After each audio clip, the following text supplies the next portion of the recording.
All right, so welcome, Shaping CT's Future, Entrepreneurship and Leadership.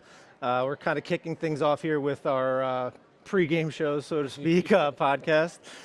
With me, we have Jeff Hoffman, Chairman of Global Entrepreneurship and World Youth Horizons. Beth LaChance Yes. from Global Medical Virtual Assistants. Cheryl Heller, founder of CommonWise, and Chris Allen, CEO of iCleanse. I'm BJ Keto, president of Rebellion Group, and really excited about the 8th installment of Shaping CT's Future. This kind of kickoff, we're talking about the story of the startup, right? And part of what we want to get through and really talk about today is kind of that entrepreneur's journey.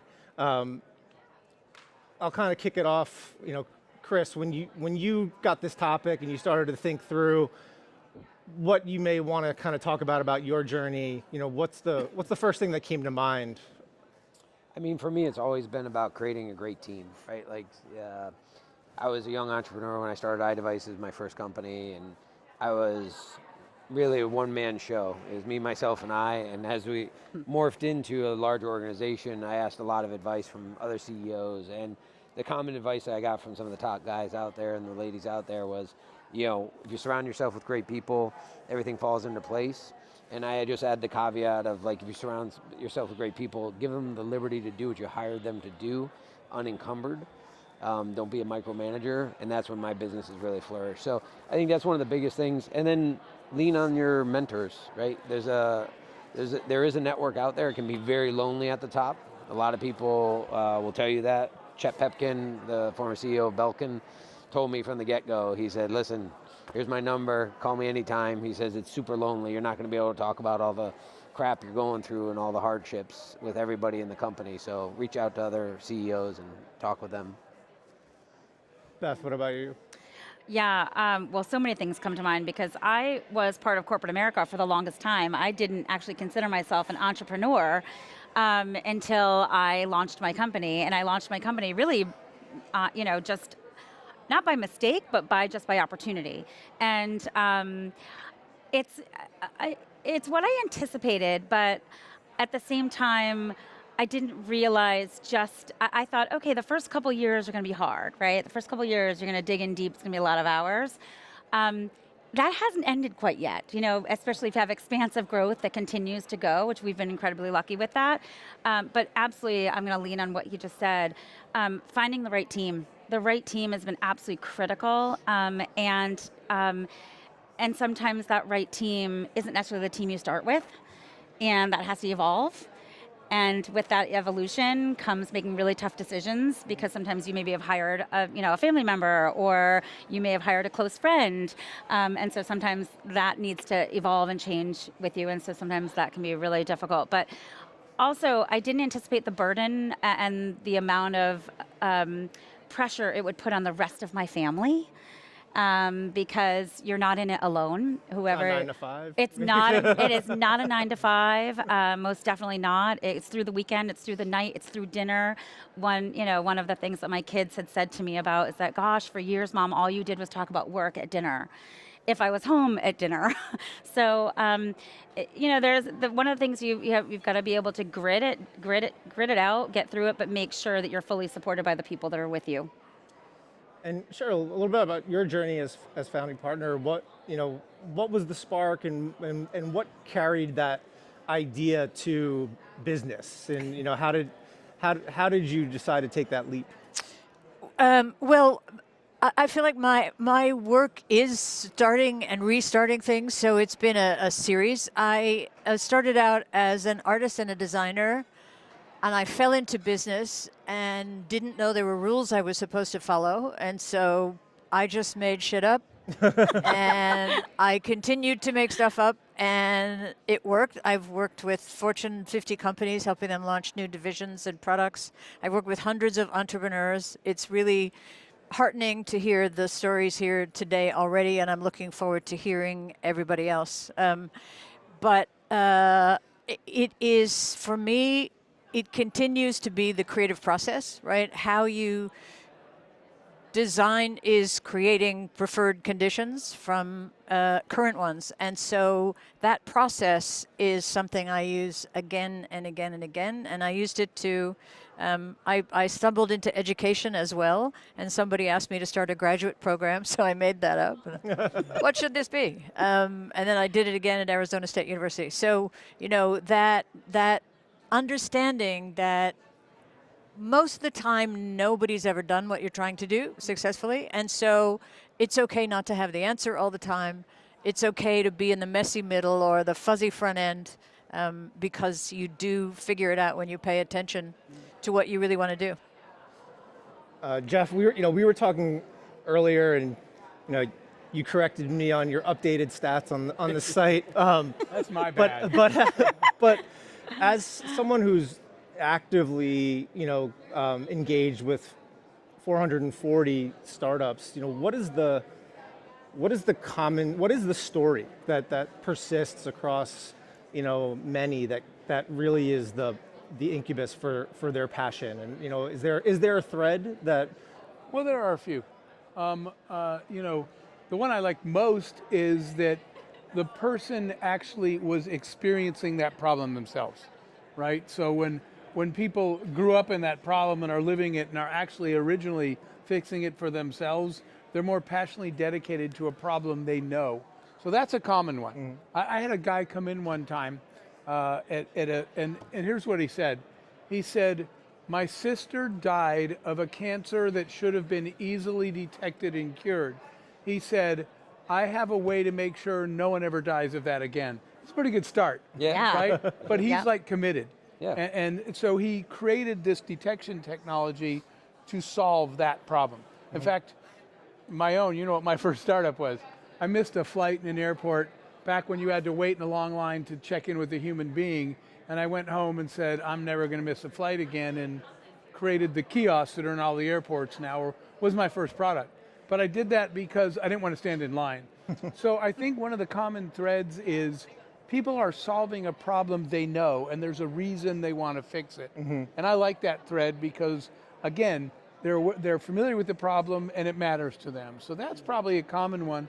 The other one, you guys already touched on team. How do I get people to help me? But there is one other one, which is the question I hear every day in my life is, I have a great idea, I just don't know where to start. How do I start? Yep. Every day, that's a common thread. The idea they have, they just don't know what to do next, which is why we're all here sharing stories. Yeah. Yep. Chris, does that track? With iDevices, what was the need? What was? I mean, mine was pretty basic. I mean, I started out with a grilling thermometer that I bought from Brookstone, and it was kludgy, and you had to carry a second device around. And I had this new iPhone, and it had cool apps, and I was like, wow, this thing should just connect to the iPhone. Get rid of this kludgy thing I'm carrying around with me. And that's when I came about with the invention. That was kind of the start of IoT. We were the first IoT product launched in Apple retail.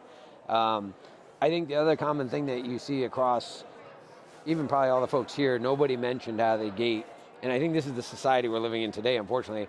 A lot of people are chasing the dollars. Mm-hmm. And when you chase the dollars, you don't find success. You find temporary happiness or different things like this. And I'll just use a personal experience. I lost my father-in-law actually today. He passed away. And I'll just use this for all the entrepreneurs out there, all the potential entrepreneurs.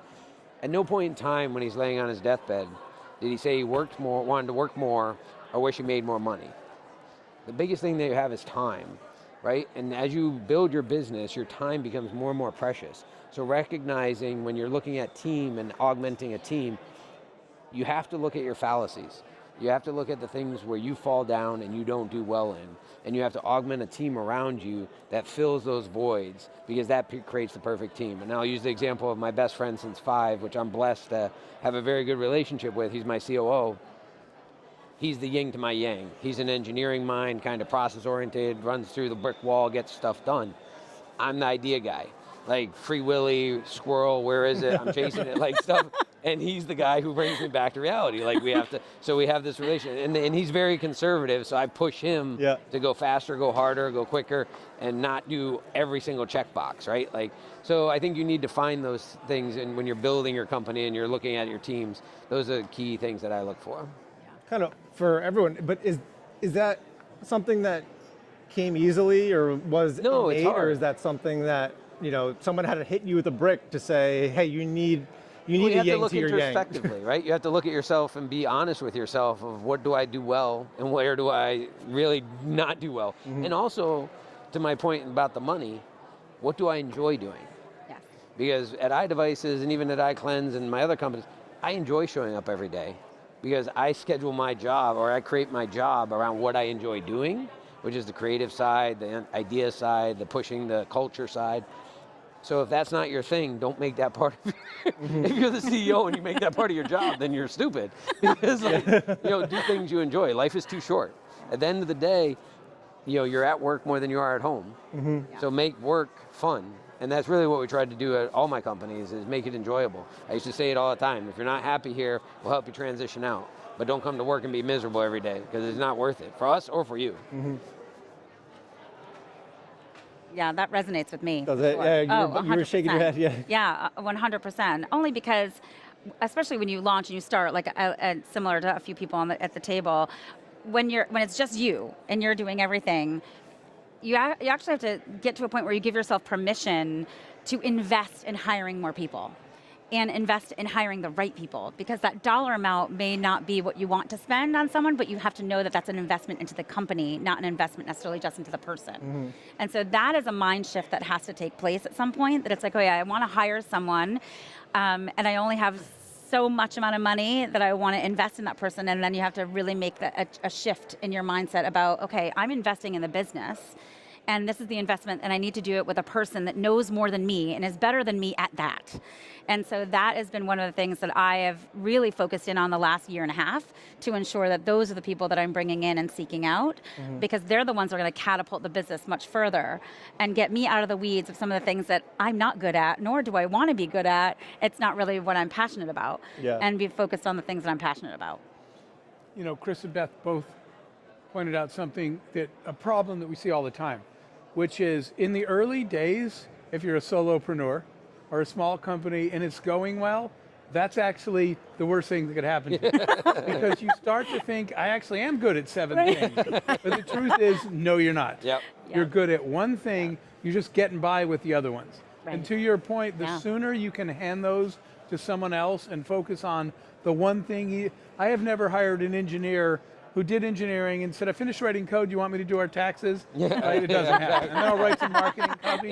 But you think, because you're the CEO and it's going pretty well, I must be good at all those things. Right. So that's dangerous thinking when it's going well. Yes. Because each of us needs to find, as you guys said, the one thing we're good at and get smarter people to take everything else as soon as you can. Yeah. Cheryl, have you found a similar yin and yang to your... Yeah, but what I'm hearing is really interesting to me, because I always say, you have to care deeply about what you're doing in order to get through all of the twists and turns and curves. That has to be your North Star. But part of what I hear that's essential to what everybody's saying is that I always say communication is every bit as important as your idea.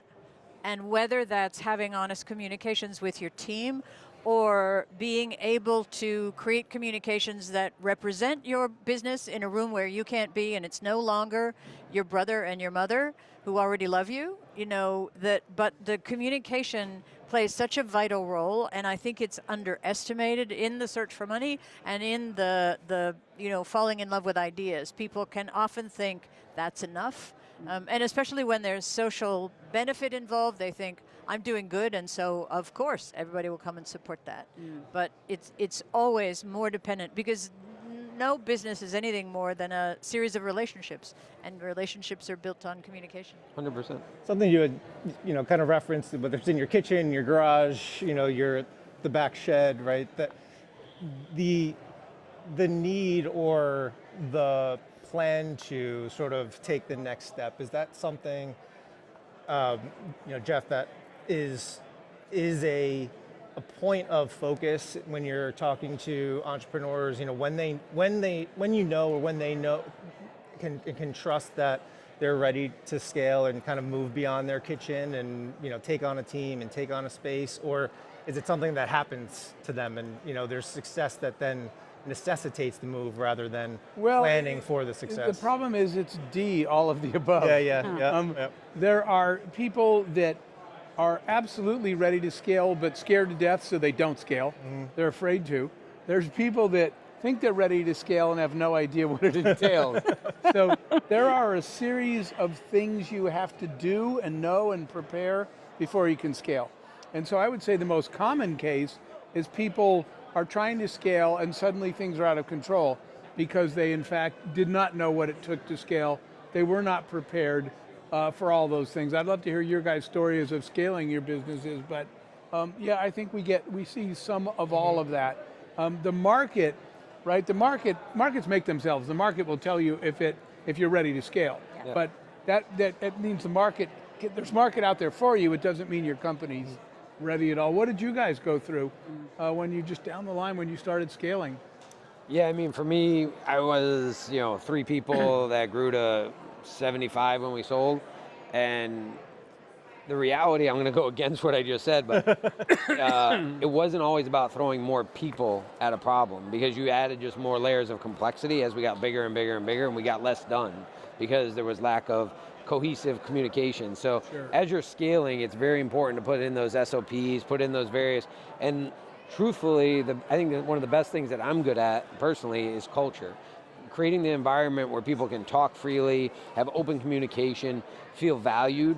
I think that's really your most important job as a CEO, whether you do a town hall once a month, which is what I used to do, or you do intercompany communications where you send out notices, but making sure that everybody feels valued and feels that it's okay to make a mistake, because it's those mistakes that you learn from that allow you to propel yourself to the next level. When you work in an environment where there's like a very strict cane that comes down on your hand when you do something wrong, it really stifles innovation, and it stifles the ability for people to feel that they're valued and that they bring something to the table that the company needs. I'll just give one quick example. I did a town hall. I gave out little sheets of paper to everybody. Nobody knew what the hell I was doing. I said, write down your 2 best things about iDevices. And they all wrote down. There's 2 things that they wrote down. One of them, I work with some of the smartest people in the world, and I love learning new things from them every day. And that was part of that communication. And the second one was our food, because we had our own chef.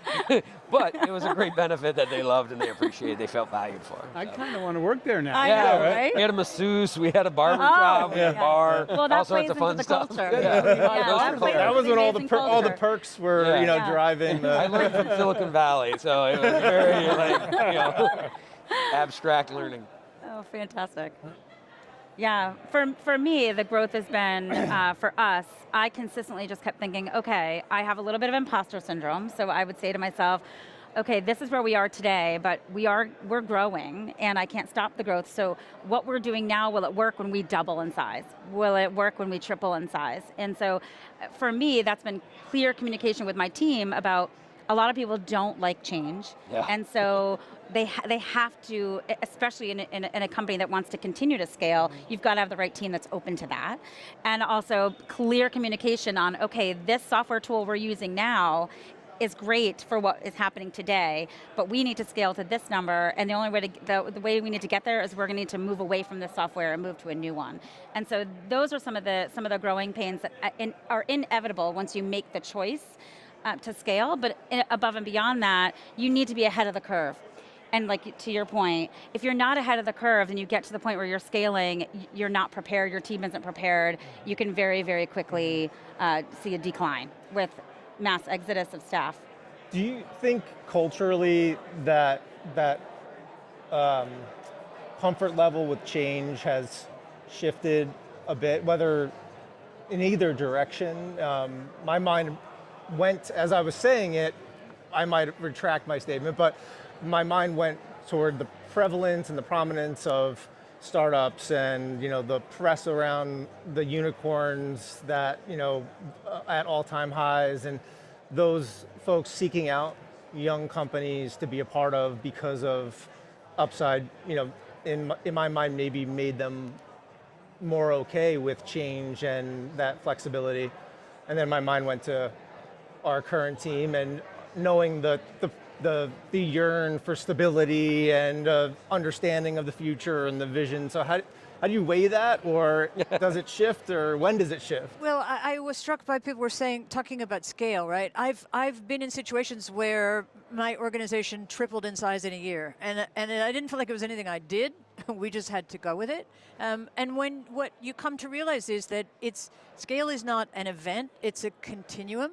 And building an organization that has the capacity to navigate change is key to all of it. And I think, given the current state of the world with climate and geopolitics and economic unknowns, the big thing for every company is going to be to build that capacity into their organization to navigate change and to be agile and flexible enough to pivot as needed. Absolutely.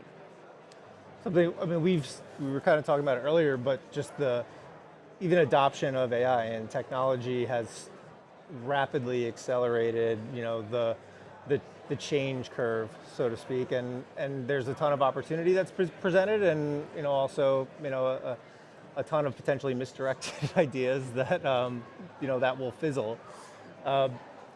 The idea of the story of the startup, right? Kind of thinking about the title here. If you had to sort of categorize, or title your story, the journey that you each went through, what would the title be? Let's look at Chris. Put you on the spot. No, I mean, do that. So Well, he has yeah, to let's go. Chris go first. Yeah. I would just say it's very much like hiking a number of different mountains across the country, right? Like, you're going to have peaks and you're going to have valleys, and you have to be willing to. I used to say to my team all the time, there's an obstacle in front of us. You've conquered Mount Everest, right, in terms of hiking or mountain climbing. There's a path. You just have to understand it and figure it out and traverse it and get there. But it isn't all up and away and happy times. There's plenty of low lows, and you need to be a leader that can see the light on the other side of the tunnel and lead your team to it, because there's a lot of people that will become downtrodden. Again, going to team that you're the guiding light that's pushing them in the right direction, telling them it's going to be okay, telling them we're doing the right thing, or expect change, because change is an inevitability in a startup, right? You're never going in a straight line. You're zigzagging in a million directions like a kid with a crayon.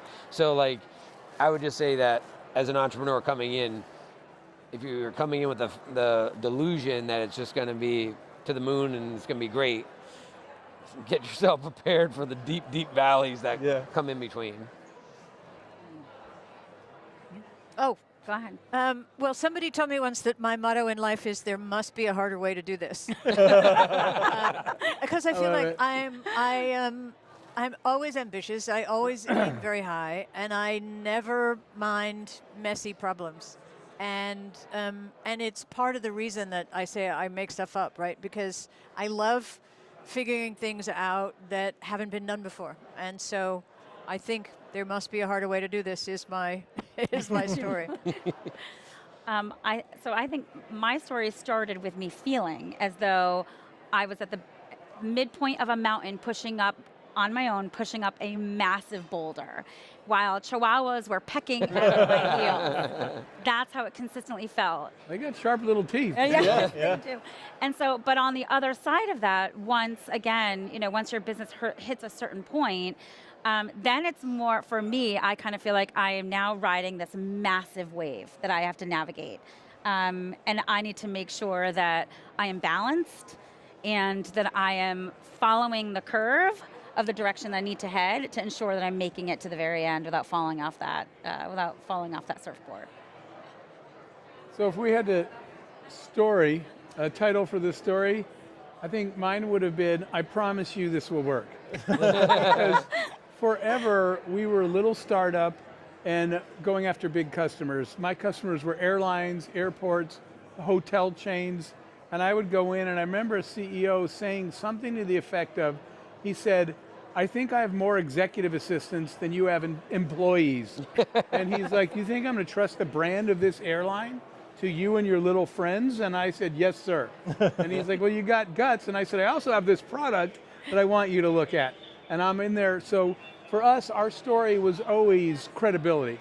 I promise it'll work, just give us a chance. That's what every one of ours started with, was people were like, we don't even want to see it because you're a little startup. And that first company I did, I was 20-something years old. And they would say, how many jobs have you even had? I said one, and I sucked at it. But even so, I'm in your office now. Every time our story was, promise you this will work, can you just give us a chance? And I had to say that so many times. Ultimately, we'd get a little bit of a chance, and they would say, it did work. And then you're one step, at least you're in the door. Right. The idea of, you had mentioned, Beth, the imposter syndrome, and all of us feel it maybe still at some point or in certain things. Yep. Kind of bringing it back to today's event, as successful entrepreneurs, and are there things that you were looking forward to hearing others' opinions about, or specific topics, or what do you hope to kind of learn or get insights in that may alleviate some of that imposter syndrome? I think for me it would be, how are people navigating uncertain, we're really in an uncertain time right now in terms of, like you just discussed. Yeah, the uncertain is the new normal. And so, right, exactly. And so, as the leader, we're consistently having to really qualm our team to just know that, okay, we're moving in the right direction. And so I guess I would want to hear from other people today, like, how are they leading in this time? What is the consistent message that they're giving to their team to make sure that people aren't jumping ship when they're like, okay, if you're in, for example, human capital, which is the industry I'm in, and AI is starting to peck at our heels a little bit, we don't want people to immediately jump ship. No, we're working on a solution. So what is the messaging? How are leaders really leading in these moments to make sure that people feel that they're in a stable environment, there's a path to success regardless of where we're headed? Mm-hmm. Good. Either. Sure. Yeah. I am really, first of all, I fully appreciate the work it takes to put on an event like this, so thank you. And I'm really thrilled that... My team. I'm just... Well, you're representing your team. I'm really excited to be among entrepreneurs and leaders from Connecticut, because I've worked in many countries of the world and all over the country, and I feel like this is home now, and that one of the most important places and one of the most important, one of the most impactful things we can do is focus locally, because it will be more important for navigating whatever is coming. And so I'm just thrilled to see who's here, and I'm curious about what people are thinking and feeling, and I'm grateful to you all for doing this. Thank you. Yeah, for me, I'm a college dropout, so I've lasted a whopping 3 months in college, so I use these opportunities to network, and my biggest thing is an active listening. I practice active listening, take every little tidbit from jobs and positions and people's experiences that may not be directly applicable, but I can morph into what I can use within my companies today. It's been my mantra since the get-go, so that's really what I look forward to.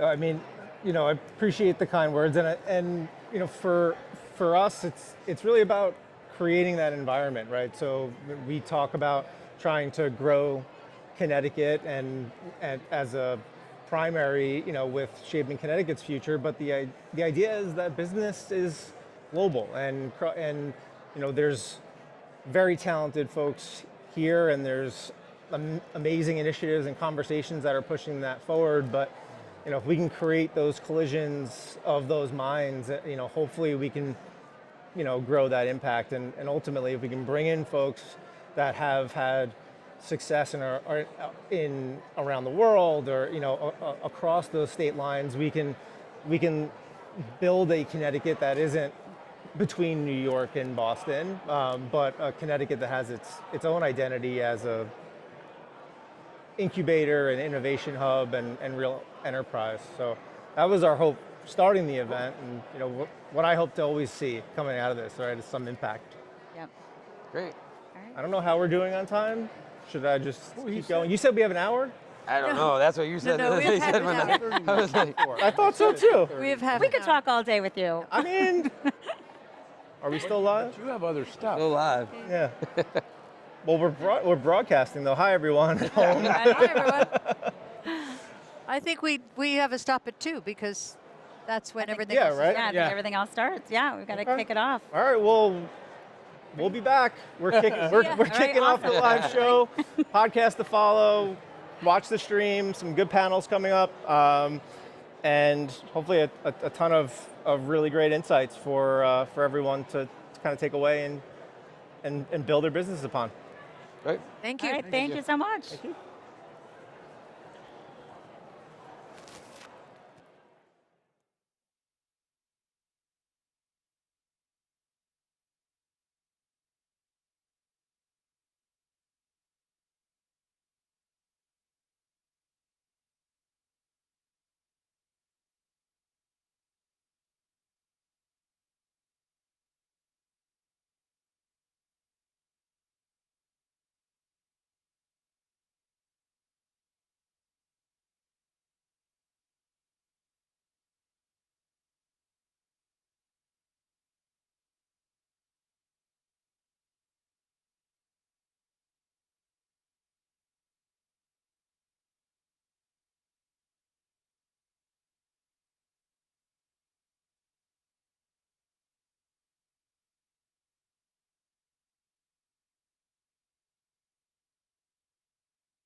We're live. Go. Now you can't shut us up. Yeah, We're live. That's We're live. So so I launched Global Medical Virtual Assistants, CEO and founder, back in 2019, and I came from the medical space where I paid heavy attention to what was happening in medical practices, and having launched into the medical virtual assistant space, I knew exactly where we would make an immediate impact, and the landscape of the medical space specifically is there is a mass exodus out of medicine. Not just at the provider level, but at the administrative care level, so everyone that works within the back office of the medical practices. And it's consistently dropping off. So there's a need, there's a heavy need, and luckily we found the right, the right business model to be able to really facilitate helping on the back end of medical practices. So we launched one small pilot practice here in the state of Connecticut. So launched with one, tried it out. It was a true pilot. It went so extraordinarily well that the PE firm that owned a bunch of other medical practices immediately wanted to put it in all their other practices. So that was like just launch, right? But then COVID hit, and COVID was really a gift to me and my business, very different than other people's experiences, because it pushed everything online. Everyone online. Yes, exactly. And virtual assistants have been widely utilized in all different industries except for in the medical space. And so conversations I was having with medical practices and facilities previous to COVID was there were a lot of hurdles to get over to them to even consider the possibility of utilizing medical virtual assistants. COVID happens and it was, okay, how can we do this and how quickly can we get it going? So it really catapulted us into a whole nother level, and it hasn't stopped. It has really continued to go on. So that it's been a wild and interesting ride, and I know that other people during COVID, it wasn't necessarily the best thing that happened to their businesses, but we were able to really find the sweet spot and find the growth. And exciting for us, and the Inc. 5000 was released, we're #1 in the state of Connecticut for growth. Congrats. So that was Congrats. a really exciting thing for us, just because we've seen we're fitting a need, and we're within a niche that really needs to be with the right company, and I think that we've found that. Yeah, and have you seen sort of the ask expand now that the comfort level has increased with the concept? Without question, 60% of our overall growth in our organization has come from additional add-ons and additional departments that our existing clients have added into. So they've started in maybe one department with maybe 5 or 10 virtual assistants, and then they really quickly realize, wow, this works. Not only does it work, this is incredibly efficient, it also is really budget friendly, so this is definitely a direction that they can head in. So before you know it, they're adding on additional virtual assistants into different pieces of their overall medical practice or hospital system. Nice. Yeah. Cheryl, what about common-wise? We basically advise organizations at transition points to redefine and design a path to the future. And it's been interesting because I said I've worked with a lot of very large global companies like American Express and Bayer Corporation and Medtronic. And there were years where it was all focused on external expansion. So it was launching a whole new brand of hotels around the world, or launching a new TV channel. And it was very externally focused on growth. And what we're seeing now is that there's a focus on building internal capacity and building resilience among teams, because everybody's nervous, right? Everybody's nervous, is my job gonna be safe? I'm having problems affording things that I didn't think I would. And so there's more of, and it's what I was talking about before, right? There's more of a focus on people's capacity for invention, people's capacity for collaboration, for creating new things and innovation. So for example, there's a Fortune 50 company now that we're working with a cohort of new product and service developers, and we're basically guiding and advising all the entrepreneurs inside. And the issues are still the same, right? It just isn't a time anymore when there's a lot of bravery of, oh, let's open a new country, or, let's come up with a whole new device. People are much more cautious about that, but it is, how do I navigate the internal culture? How do I learn what I need to learn to build the relationships? How do I find the support I need within the company? So it's been interesting, but essentially, at every stage of a company's growth, there are times when there needs to be an evaluation or a reevaluation of what the North Star is, what the company's trying to do, and how to build capacity to get there. And because I've spent a lot of time also in the past years teaching, it really helps in working with companies, because I think, McKinsey notwithstanding, the days of consultants having a black box and not telling anybody how it works, when essentially the process is the process. That we look to build capacity within companies to own these processes and these skills and ways of thinking so that they can continue on their own. And I bet that sounds familiar. Yeah, no, it definitely does. I think part of that black box, or breaking apart the black box, is where we play for sure. Yeah. So I mean, Chris having exited and then not repeated in the space, but going back, what's? No, yeah, I exited in 2017, so it's hard to believe we're coming up on 10 years now. But having exited a business was really interesting. We exited twice, once to Byron Trott, and then we sold the rest of the company to Hubble down Shelton. But I stayed on for 3 years, and just corporate America just wasn't for me. Like, as you might imagine, I don't fit that. I'm the round peg in the square hole, or a square peg in the round hole. But in 2020, I had the opportunity to acquire a company that I invested in as a venture capitalist. And It was formerly called ReadyDoc, and they disinfected phones and tablets for hospitals.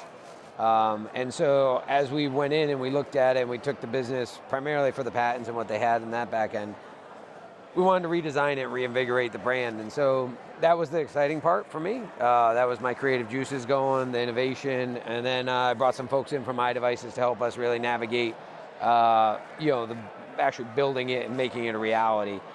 As we were going through that, though, to the point of nothing is a straight line in terms of building a company, we zigged and zagged, and one of the zigs was we developed a device where you put your phone in and it disinfects in 15 seconds.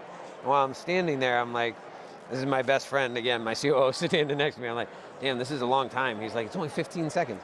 I was like, yeah, but people are going to be bored. We should give them a screen. So he was like, okay, we'll put a screen on it. So we started with a little screen like this big, and then it blew up to an 18-inch screen now. But what we ended up creating was the world's only fully captive audience where we've taken away this very large distraction for advertisers. So advertisers' biggest competition today is the people looking at the screen. I always use the example of Times Square. If you watch from like the W's hotel room, and you look at all those people walking around and tens of millions of screens around them, they're not looking at them, they're usually doing this, like where am I going, what am I doing, where am I going to eat?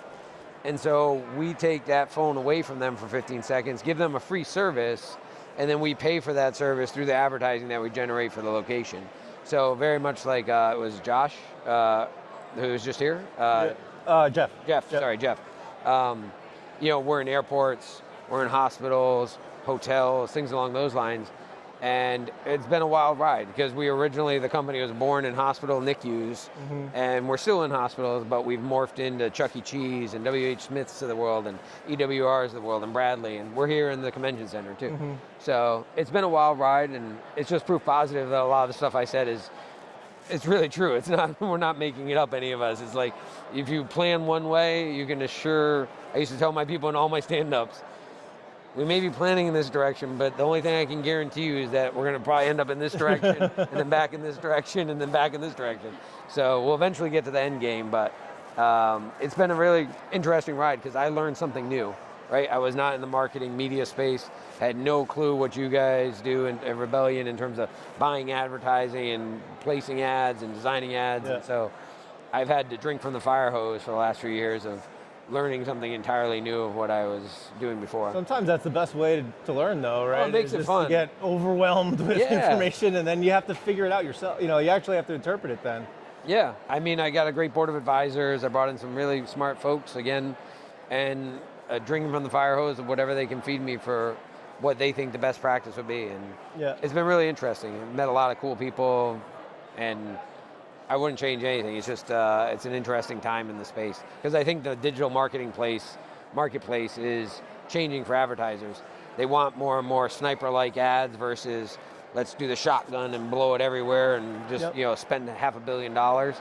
They're becoming more focused of like, let's do right place, right time, right efficiency, personalization, exactly. And and we just embedded ideally that. AI can get you there, exactly. Right? Yep. Can I ask a question? Yeah. I would love to hear from you as well, how you all think AI is going to affect your business.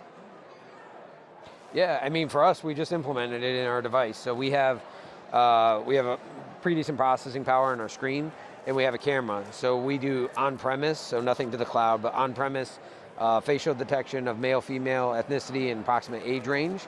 And based on that, we cache ads in the background that are applicable to those demographics. So a woman doesn't see a men's Gillette razor, and a guy doesn't see a woman's Gillette razor when they walk up to the unit and use our device. We also track retinal, so we'll be able to tell actually how many views, which anybody who's in the advertising business knows it's kind of like this magic black box theory of like, oh, so many people walked by and they looked at the screen and they kind of sort of saw your ad. We're actually giving real demographics. Not all ads served equals ads seen, yeah, right? Exactly. And are you collecting data from that? No, we harvest it only for the purpose of serving the correct ad. We do have the data there, but we don't keep the face or any of the privacy stuff. So it's just data analytics of male, female, and approximate age. And this woman bought a razor. Yeah. There you go. Exactly. Yeah, that's the key thing. Yeah. Because when we sit in stores like CVS or Chuck E. Cheese or W.H. Smith, we can actually see the lift that we drive by Mars saying, "Hey, you can buy 2 Snickers for $5." Yeah. Right, and they sell more Snickers, whatever it might be. Yeah, for me, being in, we're all, our entire business is humans and placing humans with hospital systems and or medical practices. I'm excited. I'm really excited about what AI is going to do for us because number one, we're already seeing within the business, we're already starting to heavily utilize it just within our business. And we're becoming so much more efficient. The data that we have internally is at our fingertips. We're able to manipulate that data to see what we need to see when we need to see it, literally in a moment's notice. And so that's really exciting, just as a business owner, being able to utilize it in that way, and also make our team that much more efficient. It's absolutely impressive. Then they have time to do deeper dives into issues and trying to find problem solve versus creating reports, right? So all that piece is big for us. The other side is our actual business. Well, will we survive, right? Will we survive the big AI bubble, right? 100% we will absolutely survive and thrive. We are currently creating the use of AI with doing outbound calls for medical practices. And so therefore we'll have one medical virtual assistant that will oversee 18 to 20 AI agents that are doing those outbound calls or inbound calls for patients. So yes, I think that it'll be really, really exciting. And you talked about blind spots earlier in our earlier discussion. Technology is a massive blind spot for me personally. And so making sure that I surround myself with the right and key team members to ensure that we are going to be part of the wave and part of the bubble and not part of the pop. Mm-hmm. So we absolutely want to be part of that. And I think we're going to be, especially in the healthcare industry, people want to talk to humans. Hands down, we still want to talk to humans. But there is going to be a movement to be able to reduce the amount of time we have to talk to humans and some of the simple things that we can do very quickly and simply. Yep. And so that's the piece that I'm excited about because I think that we can possibly service even more patients and in a much faster way that's been done. And improve care, I think. I think Correct. AI can improve care. My fiance is a nurse, as I mentioned before. And my thing to her, she's like, "You're never going to get rid of me." I was like, "I'm not trying to get rid of you, but it's like saying one doctor. If you could go to one doctor, if you could get the amalgamation of every doctor in the world's information, are you going to go to the one doctor and think that he's going to know how to fix you? I'd rather have the amalgamation of everybody funneled through that one doctor. So if doctors and nurses aren't using the information at hand, I think it's a disservice to the patient at the end of the day, because there is a lot of information that you just can't ingest it all. There's people investing in reinventing drugs and reinventing procedures. You need to be able to use AI to better the service to the various patients across the country. Well, ideally in those scenarios, it is accelerating and amplifying the amount of knowledge that you can base decisions off of earlier, right? Like, if we've seen iRobot or Minority Report, right? Like the idea of the 3 laws of robotics, or at some point, we can get all of the data and trend analysis and it can make a recommendation, but those, what is it, Bowl or, House, right? Like there's that human element of being in the room, seeing, feeling the emotion that, yes, those symptoms may say this, but they may say this. And you have to read. There's still that place for a human, right? Oh yeah. I mean, it drastically shifts our world for good and for scary. I won't say bad, right? Yeah. The entire model of what clients used to value has flipped, right? So historically, we'd come up with an idea. Usually the agency would overinvest their resources in the idea. Clients would be okay paying for some bigger idea. Clients really understood that execution took all the time. So they put value, right, on all of the execution, the talent, the services, and then results. We're gonna get results, right? But like tracking and attribution wasn't really like the focus. Yeah. Now it's completely flipped, right? Where the expectation is super deep insights, right? That lightning bolt insight. Then the understanding or the thought that AI can do it all, right? And that started even before AI with sort of the commoditization of a lot of the services through overseas and everything else. And then a much, much deeper emphasis on results, ROI, ROAS, efficiency, optimization. So like on the core services piece, it has necessitated that we think differently about where we put emphasis, right? So that's a shift that we kind of planned for and we've talked about internally. Then there's the other side of opportunity, whereas we look at AI and with large language models, we can now process more data firsthand than we could ever before. So it's allowed us to insert psycholinguistics into our persona development, which allows us to understand cognitive biases and a much deeper customer attribution and customer journey, right? And we can create better creative. So, now instead of that 3% engagement, we can increase engagement by 300% because of this deeper level of understanding that's now possible, through AI research, wayfinding, those types of things are accelerated, but it still takes the human to be able to really decipher it. So one of the things that I think about a lot,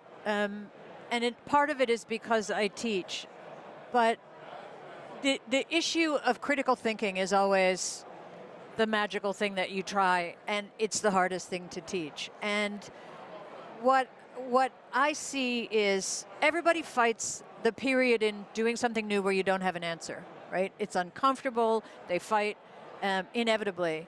And what AI does is totally remove there's no unknown, right? It is milliseconds and you have an answer. And so how do you preserve that human part of it, and how do you teach critical thinking in this world, because it's already changed academia, and thinking about, your next generation of employees, are they going to have that human wisdom that you need, and where are they going to learn it? Because it comes from not knowing the answer. That's the biggest challenge we see right now in training and upskilling, in hiring.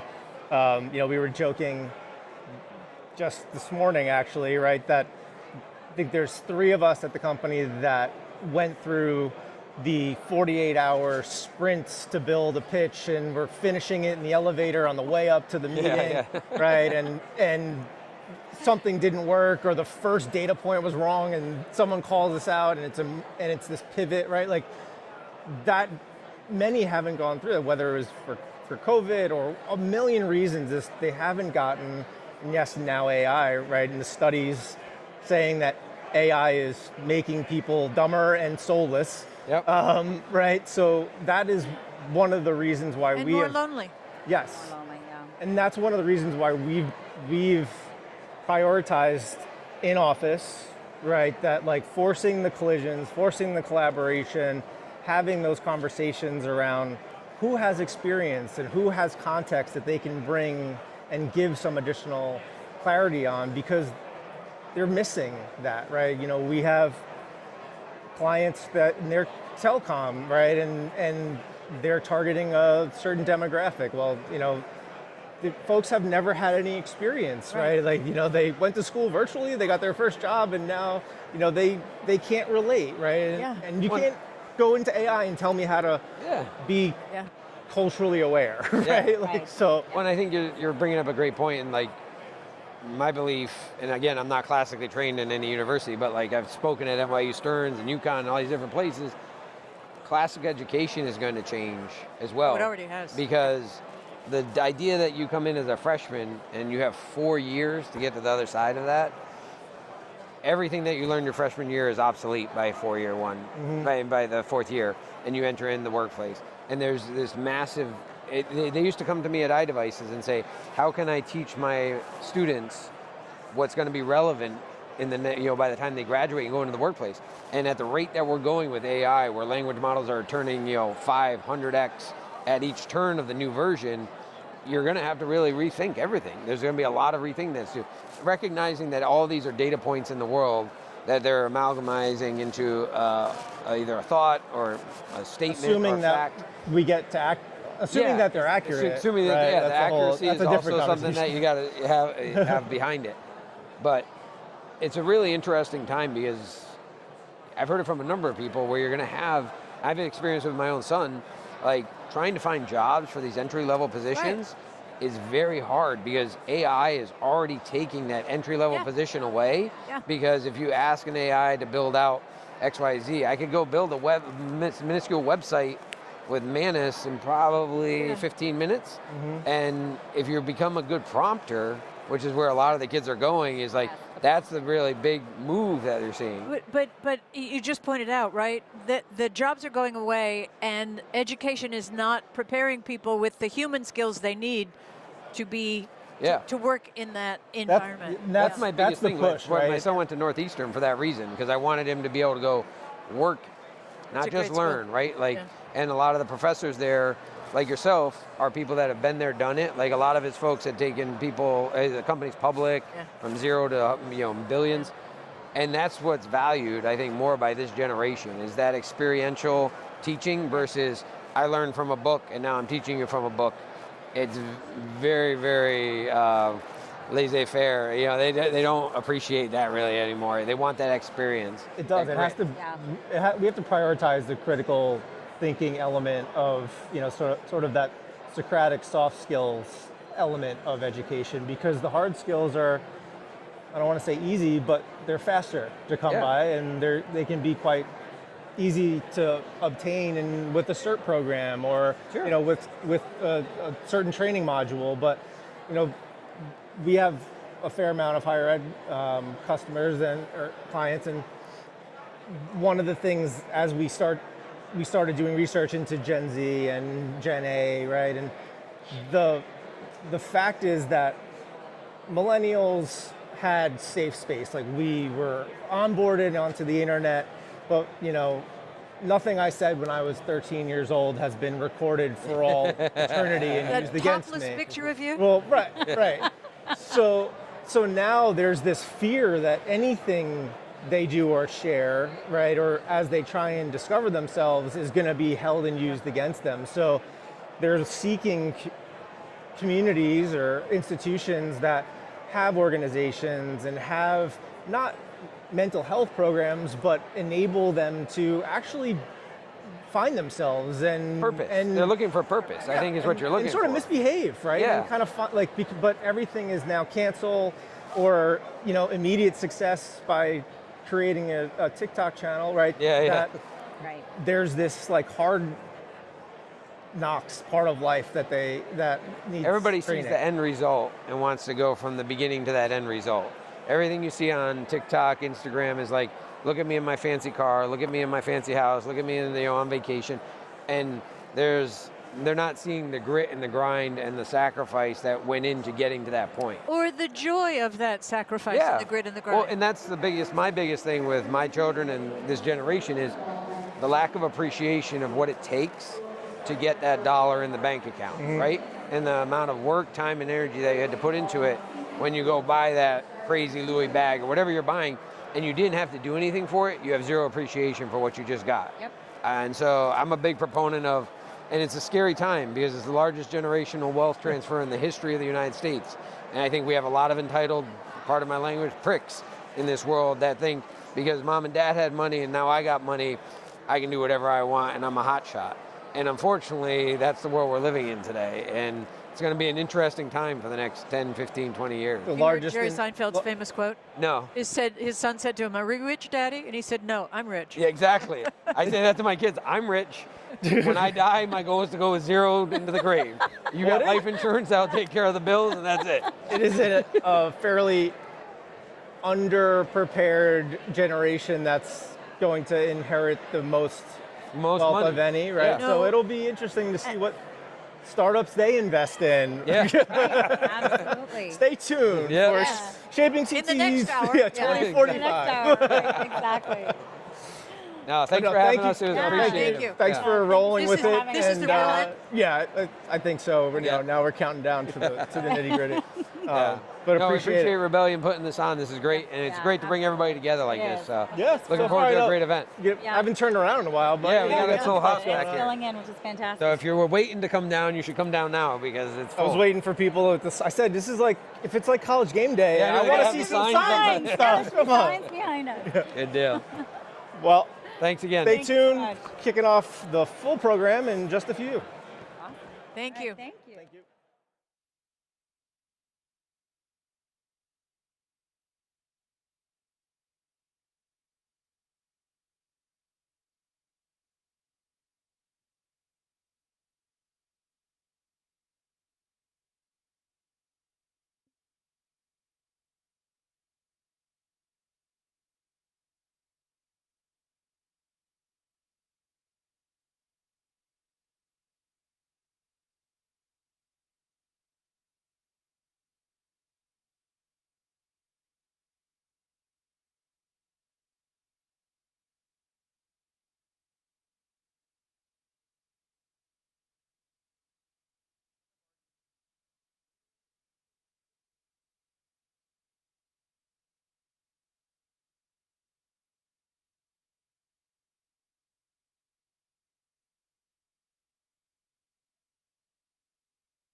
Howdy, folks. Thank you, everyone, for coming out tonight, or this afternoon, I guess, whoops, for our most recent edition of Shaping CT's Future. My name is Jack. I've been with Rebellion Group and Shaping CT's Future since its inception. To see it grow from the event and gathering it was to the movement it is now is quite the honor to be a part of, and it could not have happened without me and everyone here. We have some great folks in the audience. We have CEOs, CFOs, an aspiring intercontinental wrestling champion named Jim Altman, who I will call up soon. And thank you to our sponsors, Impact, who is here, the Fox 61 Plus folks, who you can watch this happen on their app during or after. Thank you to, Mike at the Convention Center, and yeah. And then I'm just going to give you guys just a little bit of the run of the show, what to expect this afternoon. So we've got a lot of little fun activities coming up here, including our keynote speaker. We're obviously going to have the breakout rooms coming up following the first panel. And then we've also got a couple little things if you stay a little later into the afternoon, such as our little pitch competitions. And then there's also a little podcast going on the other side. But yeah, feel free to mingle, connect, and just everyone, I hope you guys have a great time. Just lastly, I just want to say, we're going to invite Jim Altman up to the stage here. This is our MC, the man, the myth, the legend. He is with Fox 61 and is a 54-time Emmy winner. Or Remy, yeah. Or Remy. I'll take Yeah, Remy's Remy too. winner. Those sounds good. Those sound just as good. That works. Cool. Well, thank you all for coming. We hope you enjoy the show. Karen, Jack, give it up. Thank you guys.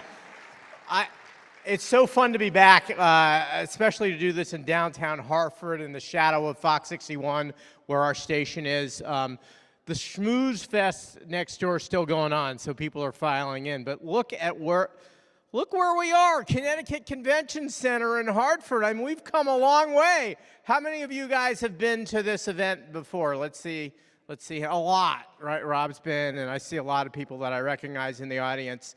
We've come a long way, and it's been fun to see the evolution of this event. And it's really been fun to be part of this. I've been part of this coming up on about a year now, and when we were doing these in Cheshire, I think the first one I was at, we had 300 people. 1,200 people signed up today for Shaping CT's Future. Connecticut and Hartford have some serious power. Okay, first I want to bring to the stage, and we're going to be together a lot today, but first I want to bring to the stage somebody who knows the territory here really well. David Griggs is the president and CEO of the Metro Hartford Alliance. David, are you here? I am. Thank you. So, the Metro Hartford Alliance is many things, including the Hartford Chamber of Commerce. So on behalf of the Hartford Chamber of Commerce, I just want to welcome everybody to downtown Hartford. Enjoy your time here. Get out afterwards, grab yourself some dinner, maybe grab a drink, stay over, and have fun. As it relates to economic development, first off, thank all of you for coming here. It means something to you. The future of Connecticut means something to you. And economic development is absolutely a sport that everybody can play in, especially today. And I want to bring up an opportunity that you all have in your hometowns, wherever you come from. And that's, we are at a point here in Connecticut where our economic development future is directly tied to our ability to create more housing of every flavor. So wherever you come from, wherever you call home, I ask you to participate at the local level. Go to your town board meetings. We need to grow, and we need to learn how to grow again, because the more people we can bring to Connecticut, the more GDP we're going to create, the more tax revenues we're going to create, the more opportunity we're going to have for our own children. I've got a 19-year-old and a 14-year-old. I want to keep them not in my basement, but nearby. And let me just give you a couple little stats, and then I'll let you go. Connecticut has 6 of the top 10 tightest housing markets in America. 6 of the top 10. We have 40%, 39.6% of our 18 to 26-year-olds living at home. Second highest in the nation. And when you go from 25 to 40, 20% of that population still lives at home. And they live at home because we're not creating housing opportunities for them to move out into. So I ask you, when you go back home and you think about what your town needs, participate. Participate. If it's single-family homes where you are, build more single-family homes. If it's multifamily, build those multifamily. Whatever it is, participate, because it's your participation that's going to create a better future for Connecticut. Just being here today tells me you're already in. So I'm giving you a little help. Participate at your local level. With that, I'll let you go. Thank you again for coming. Thank you for being here in Hartford. Right on the number. David Griggs, thank you. And on the heels of that, I think it's only apropos that we bring in the great mayor of the city of Hartford, Mayor Arunan Arulampalam. Come on up, Mayor. I'm a big fan.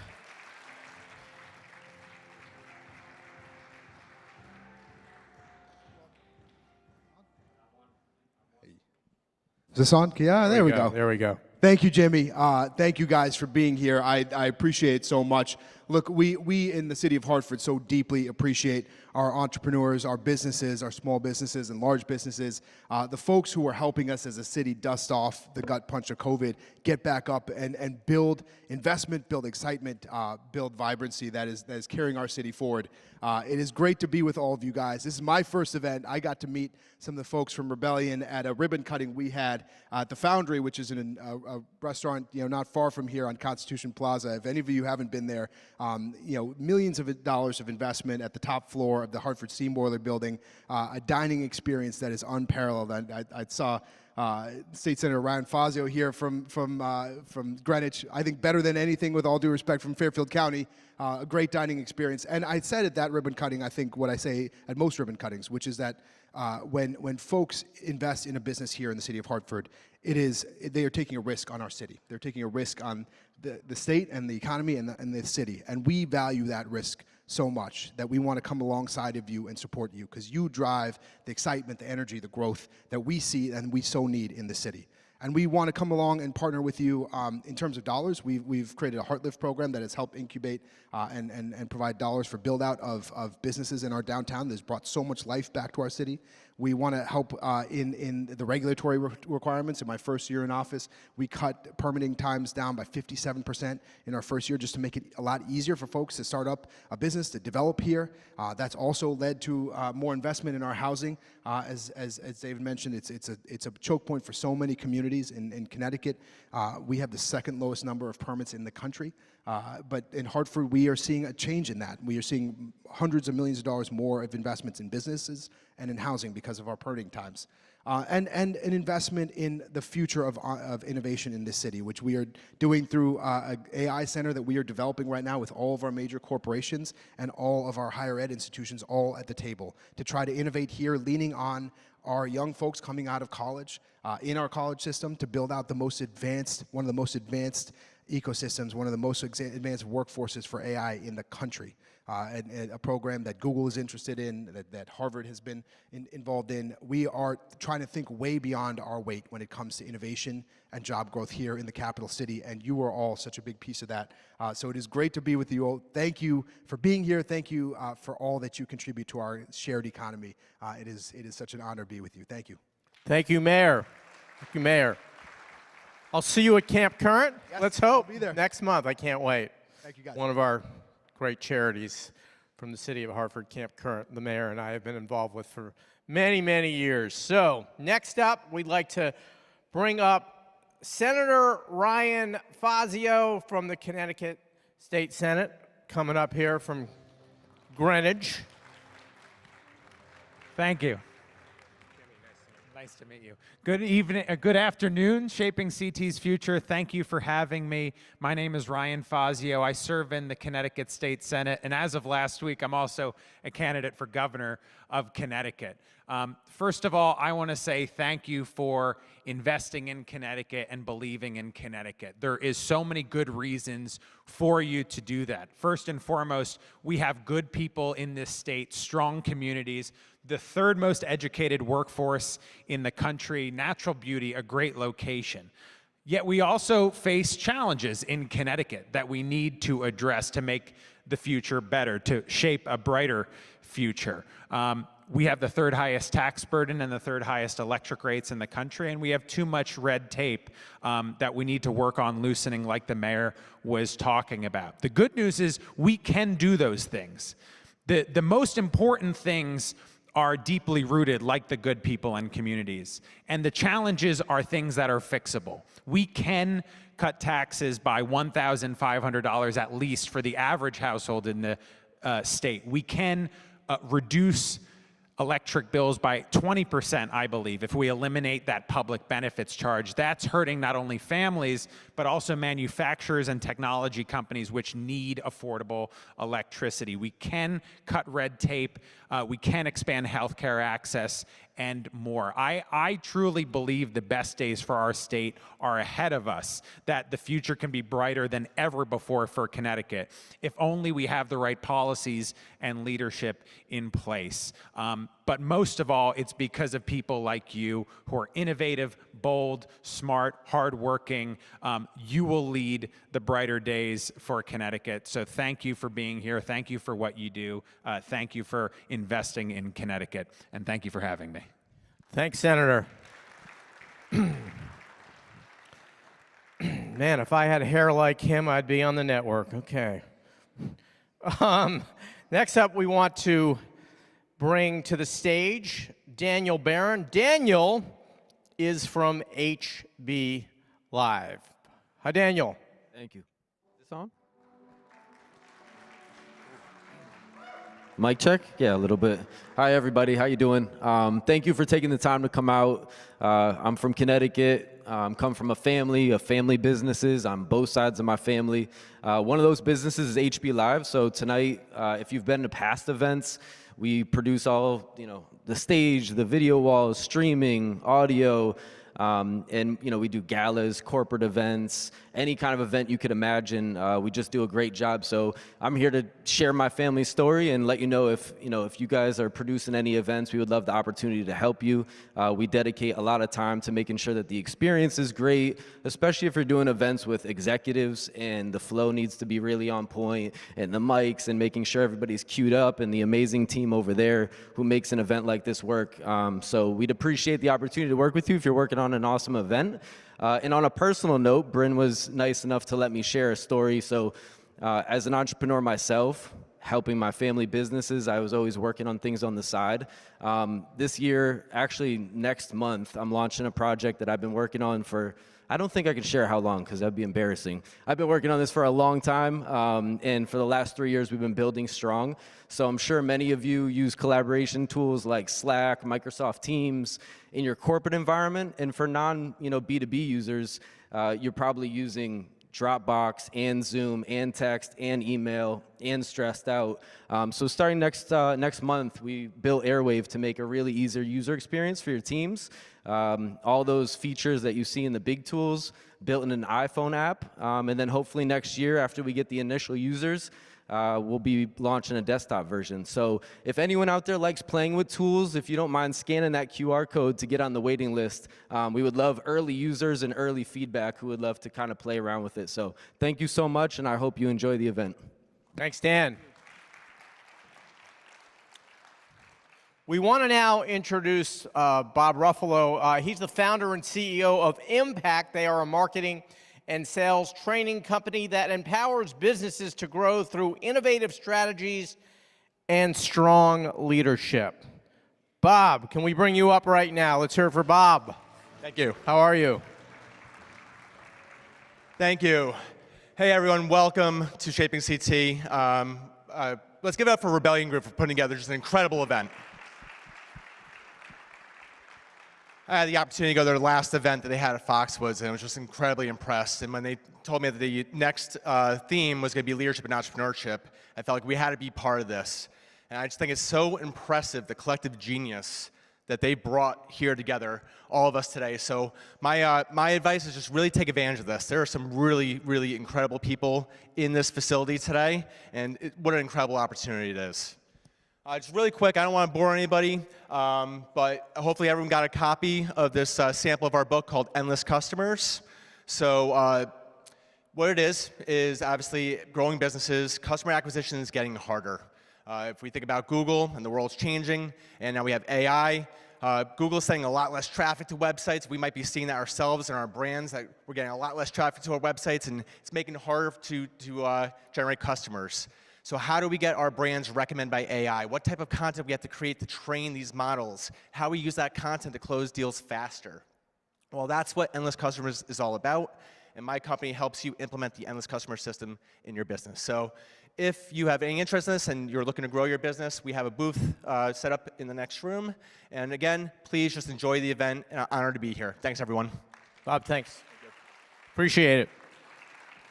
And as the room fills up a bit more, it's perfect time to bring up one of the driving forces behind all of this. When we were doing this in Cheshire a year ago, he was really one of the cornerstones of making all of this happen, and look where we are now.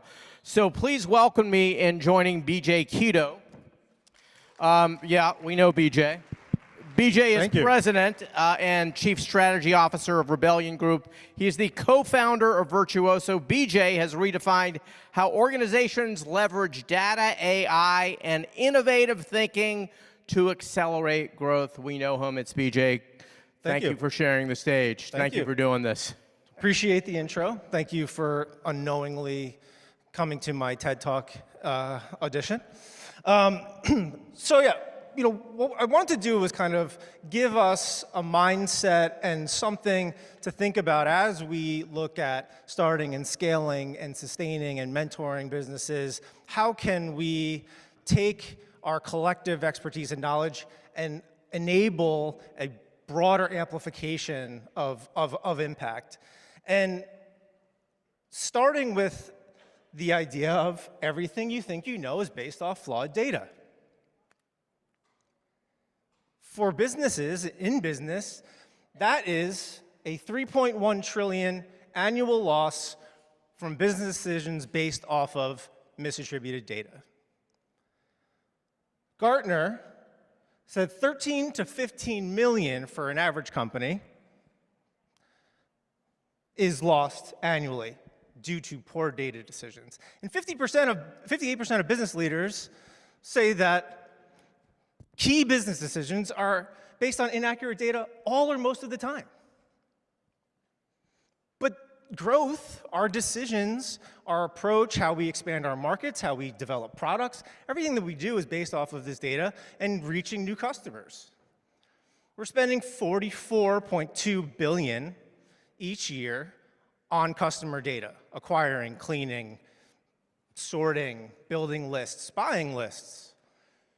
There are 9,000 of me, practitioners, right, for every single Fortune 500 company, all focused on getting to the customer, using data, nurturing, engagement. We'll spend $1 trillion in 2025 on ad spend, $456 billion in the US. There have been 24 quintillion ads served on the internet, right?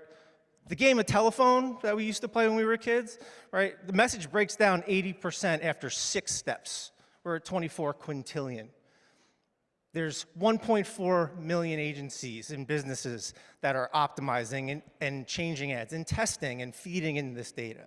There's 15,000 plus MarTech and AI solutions that we're leveraging to activate this data.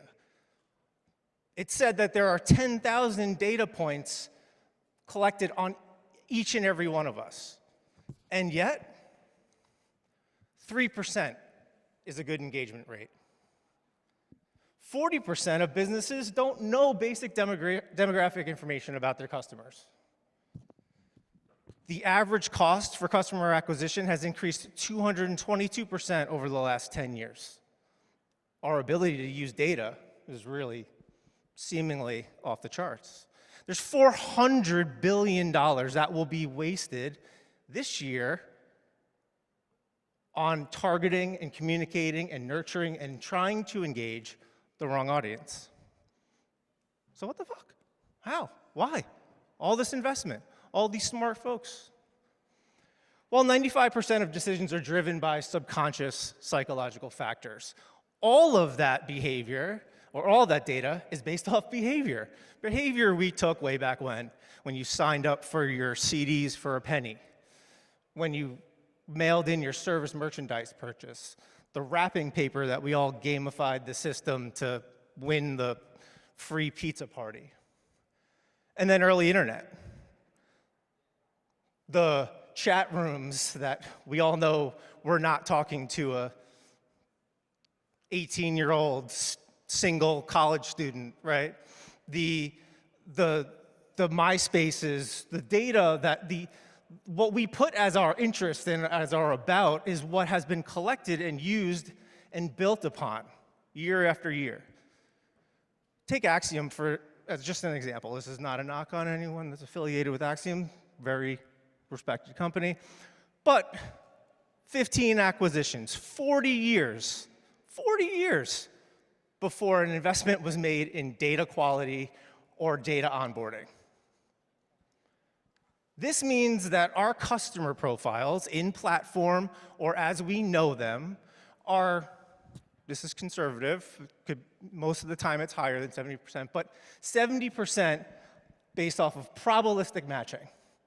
That means we're trusting data to link my looney2ski@aol.com email and what I did 25 years ago to my current actions to build a profile on me. Only 30% is based off of deterministic connections, true connections, matches of real information. And 75% of people are opting out of device tracking. 10 to 30% of profiles are inaccurate because we can't enter information properly or it can't be maintained properly. 40% of our online behavior is false. It's how do we want to be perceived?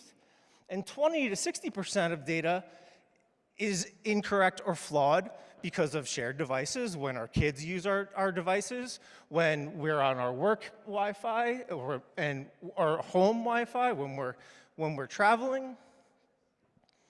We're writing off 62% of the market before we even get started because of inaccuracies in data. So when we look at the target engagement rate, the good engagement rate of 3%, and we're starting from 30% of our intended audience is actually who we reach with our targeting, with our messaging, and I have a quality conversion rate of 5%, we actually end up connecting with 0.05% of our intended audience. And then what happens? Oh shit, we need ROAS, we need return, we need results. So we focus on retention, we focus on retargeting, we focus on lookalikes, we build models off of our core customers, shrinking and shrinking and shrinking and shrinking what was originally a much broader audience. But this doesn't actually address the fact that 62% of the original audience is poof, gone. What happened? Well, we lost our nerve. Back in 1888, some brilliant scholar determined that it took 20 touches before a customer was ready to buy. 1930 to 90s, the rule of 7 touches. There was the misnomer of 2.2 times or whatever, but rule of 7 widely adopted. Now in 2025, we are so short-sighted and so quick to need the conversion, not build a brand, but to get a transaction. We spend 2 turns on, oh, that should be enough for them to know that we exist. 2 to 3 more, maybe they'll buy. Oh, they showed some intent. Let's hit them 3, 5 times. Didn't get a transaction. They must not be interested. Let's write them off. That then goes back to our data sets and says that person actually isn't in the market. Let's remove them from the next list. The answer is not to accumulate more data. We're going to accumulate more data. Data's good. I love data. I love research. This is not a knock on data, but it is a call for us to maintain our awareness and keep our eyes open. Because we're losing our humanity. 78% of businesses use machine learning and AI. 95% of customer transactions will be AI assisted by the end of this year. By 2027, LLMs will surpass traditional search. It took 4.5 years for 100 million users to use Facebook monthly. It took 2 months for ChatGPT. The world is evolving at a breakneck pace. The answer is not to have faith in the investment of validation and monetization, because there's still the need to monetize lists, monetize data, monetize platforms, right? We can't trust that that's going to happen. The answer is in what we call an exponentially human quotient, or XQ. It is our constant learnings, our data, but our smarts and experience, and the models that we built off success of prior experiences, prior observations, mixed with real good old emotional intelligence, emotional quotient. Understanding more about our target than just behavior, than just their last click. And embracing AI, which is shifting value and the focus for many of our industries, to master it to amplify our efforts. But maintaining the sense of humanity, the humanity that will drive connection, the humanity that will allow lightning bolt, goosebump, deja vu moments that we all try to build our businesses to deliver to customers. Quick example, I know you guys are getting tired of me, right? The ultra luxury SUV market, traditionally 3 personas. The reality is, what did we talk about before? We're writing off a big part of the market. They're really sophisticated, so let's say 60% of the total addressable market is by these core marketing personas. If we wipe out the bias and we look at category, value, motivation, where buyers can come from and what they look like, we can understand more nuanced, deeper insights around who a persona is and what drives them, and get more coverage, more understanding of the coverage of the market. But then we have to look at the brand itself, right? Very successful brand. The ethos, the founding story, its values, what it was built upon, that is a persona. The expression, how it goes to market, what it says, who it partners with, marketing, communications, all of the messaging, its expression, and how it's perceived. Those personas are unique brand dimensions. It's not about a single brand gap or who we are today and who we want to be tomorrow, because there's equity built there. We have to build upon it. There's congruency here, 70%. But they only correlate to our target of traditional personas, 40%. So we're missing. We just keep throwing it away. Significant inefficiencies. It comes down to personality. Behavior is in the past. Behavior is reflective of what happened and assumes decisions will not change. If anyone saw Minority Report or iRobot or any of those others, there's flaws in that logic. So we need to understand the total population, and we need to understand their implicit drivers, who they are at their core. Just because I never bought brown shoes online before doesn't mean I may not be in the market, but who is a profile that would be interested? What are their traits, their characteristics? Are they autonomous driven? Are they peer driven?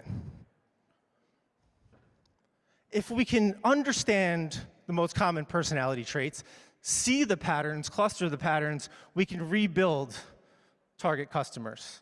Target customers that cover much more of our marketplace. And then use cognitive bias, use what is actually inhibiting action, conversion, to be able to address it before they're even in their decision, their consideration set. 95% are made subconsciously. We can reach their subconscious before they know it, giving them the value that they will already go through in their head because we understand who they are as people. As people, right? The humanity of it. For businesses, this lets us open up the market by 150%. You don't have to do a thing, right? Deeper understanding of who your customers should be. You don't have to change operations. You don't have to come up with new products. You don't have to rebrand. You don't have to pivot. And we eliminate the initial write-off. We reduce the reliance on probabilistic data. And now, the holy grail, first party, no, we're collecting real, new, valid first party, intrinsic data, ex-party data. I don't know, I made it up for this. We can name it together. We can increase engagement, right, for a better understanding of who they are with more purposeful creative, more impactful messaging that will be shared, that will resonate, that will not die in the feed with higher emotional resonance, and then reduce the waste that we spend on ads. It will produce smarter business decisions. This mindset, if you adopt it, if we commit, you commit, to have the conviction to relentlessly improve our IQ. We don't know it all. We have to constantly be students of the marketplace to build upon our experiences so that we have the nerve to trust our EQ. What is our gut saying? What is our head saying? The head and the heart. And embrace AI. Master AI. Right now, we are worried about what AI will do to our respective industries. Our industries are still going to be there. Our industries were there after the computer. Our industries were there after a million other evolutions and innovations. How we use it to improve our ability to do our job, to market, to engage, to build business, to get efficient, logistic efficiencies, whatever it may be. Amplifying our capability there and believing in humanity as the X factor. That cannot be replaced, right? The ability for AI to summarize mass sets of data, absolutely, great wayfinding. But to sit face to face, to understand that you've been in that situation before, you've seen that person before, and you've made that call before, or others before you have, to call that together is not something that we can just give away to AI. This mindset, XQ, is the future of critical thinking and imaginative work. And the hope is that together, right, we can reprioritize and realize that the starting point of data is a great starting point, but we have to build a more purposeful and strategic way forward given a collective humanity. So that's our summary of XQ. DJ.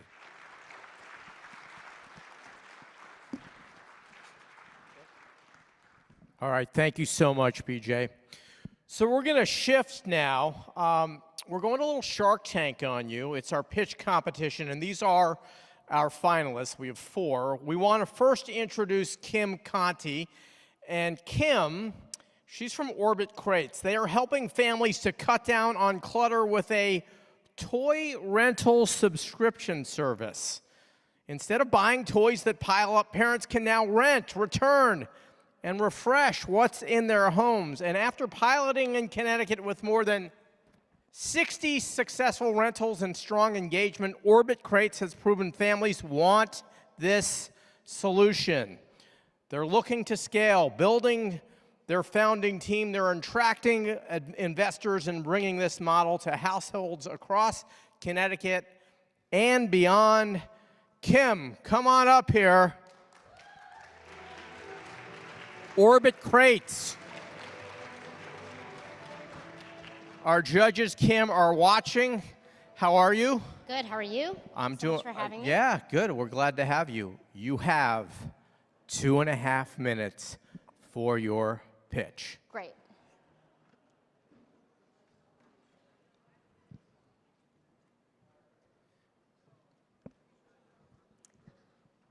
All right. Hi, everybody. I'm Kim Conti, a local Connecticut mom of 3 and a former chief AI product officer taking my 20 years of tech to disrupt the $25 billion toy industry. As a parent, I saw firsthand how massive consumption was ruining our household. We spent more time picking up, organizing toys than we did actually playing with them. We spent thousands of dollars on toys my kids quickly outgrew. At the same time, my kids were still bored and overstimulated. For the parents in this room, this might resonate. For others, let me give you a few staggering statistics. Today in our households, we have more than 272 million unused kids and baby items, which actually isn't that surprising when you consider the fact that 3% of the world's kids in the US consume 40% of the world's toys. On average, these toys are used for 6 months at a time. Then it isn't surprising that 6% of our landfills are made up from toys. And clutter is often cited as the #1 reason for stress in our households. All of this, despite the fact that early childhood education and research tells us that kids do better with the fewer toys they have. The good news is Orbit Crates is solving this problem for parents of kids ages 1 to 5 through a toy rental membership. It helps them reduce clutter, save money by renting toys instead of owning them. Today, parents can shop for more than 500 toys on our website and get them delivered clean to their doorstep. The kids have the joy of unboxing something new, and the parents have the peace of mind the toys aren't going to stick around for long. You can swap when your kids are bored or they've outgrown their interest, all on a subscription-based model. We've seen tremendous traction since we've launched across the state. We've completed more than 60 rentals and counting. We've converted many of our pilot customers to subscription customers on our platform that just launched in May. We've consistently received 5 out of 5-star reviews and recommendations. On average, our customers save $137 every time they rent instead of own. We've seen organic growth on our mailing list and our social media following, and consistently get market feedback from manufacturers to play studios to preschools who are interested. But this isn't just an obvious business opportunity for parents. It's a great business opportunity that takes place on the circular economy and sustainability. It takes hold of multiple revenue streams. It leverages our AI assistant to capture toy data so that we can fundamentally disrupt the toy industry to a data-driven one. Our impact will allow us to scale to the next phase of business to tackle more than 130,000 families across the state today. Thank you so much for your time today. We're excited about changing the future of play to save our homes, save our kids, and save our planet.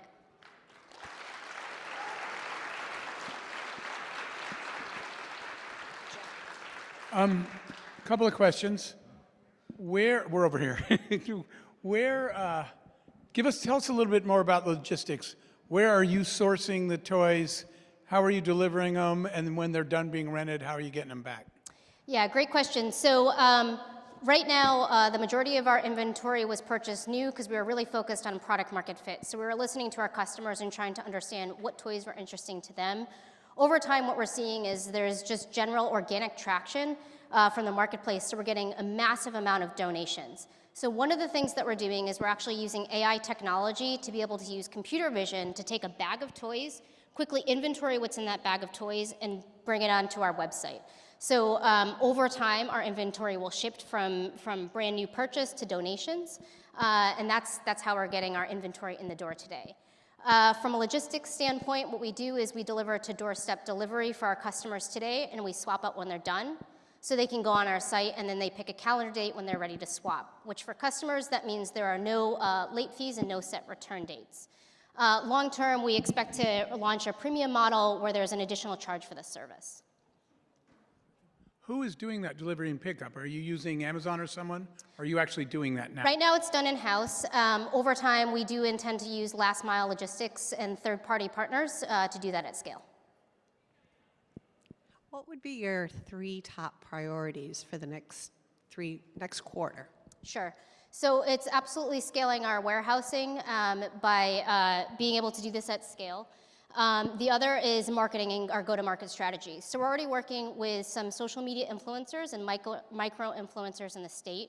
We're about to launch our go-to-market referral program where customers basically get a store credit for recommending, and also they get a store credit for decluttering with us.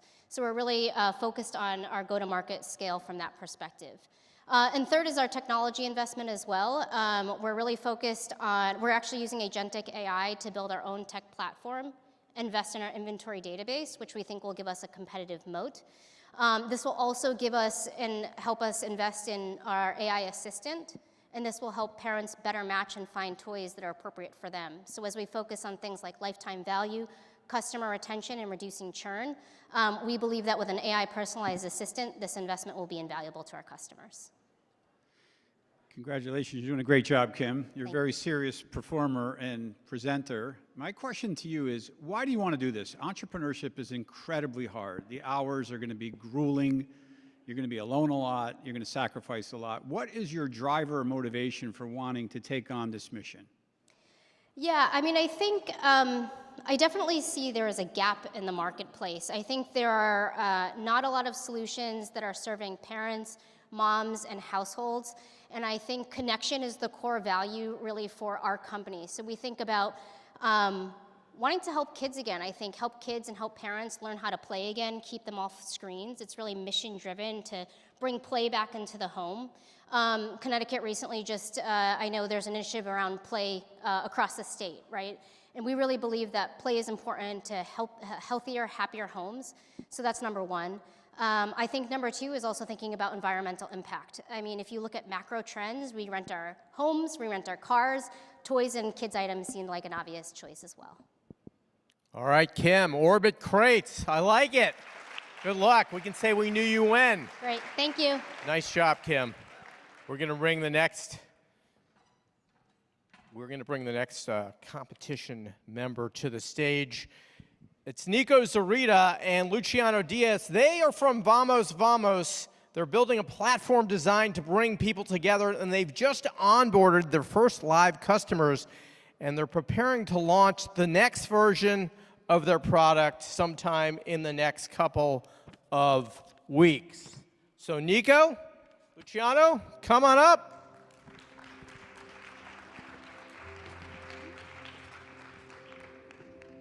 Thank you so much. Good, how are you? Let me know when I'm ready.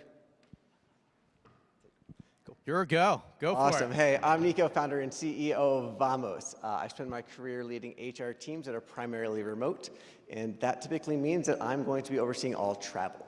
And I know how much pain it is to go through the travel process, from the planning, the coordination, everything that happens. It's terrible. By the time you get there, you're frustrated, and you just want to exit. And what I've realized is the pain is not actually within the booking itself. Rather, the pain is going to be everything that happens, the coordination layer. It is a nightmare going through tools, back and forth planning. That's where Vamos is different. Where other companies are focused on the actual booking process, we are focused on everything that happens before that. The research, the collaboration, and the budgeting aspects of this trip. We've built a single platform where you can plan and get recommendations in seconds, collaborate through interactive polls, budget with your team, share, and then finally book through our platform. And we meet you where you are. With integrations with all the tools that you use, we can move forward so that you don't feel the pains. We make money through commissions. With larger groups, we get larger multiples, about $2,000 per group. And because of that, we're able to go in and have a freemium platform. You can try our platform completely free. When you love what you see, you can then get our SaaS-based platform with all the integrations and additional product features. And because of that, we can sell to any level of the organization. We're not trying to get approval from the CEO. We can buy in wherever we can.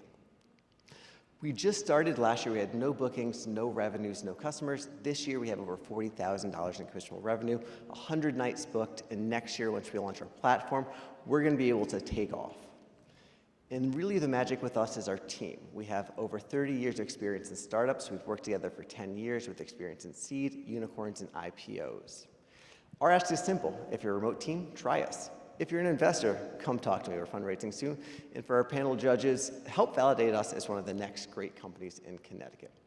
We're building something category defining. It's not booking, it's not planning. Where traditional tools are crowded, planning is non-existent. It's upstream, and we are here to change the future of Connecticut. Thank you so much.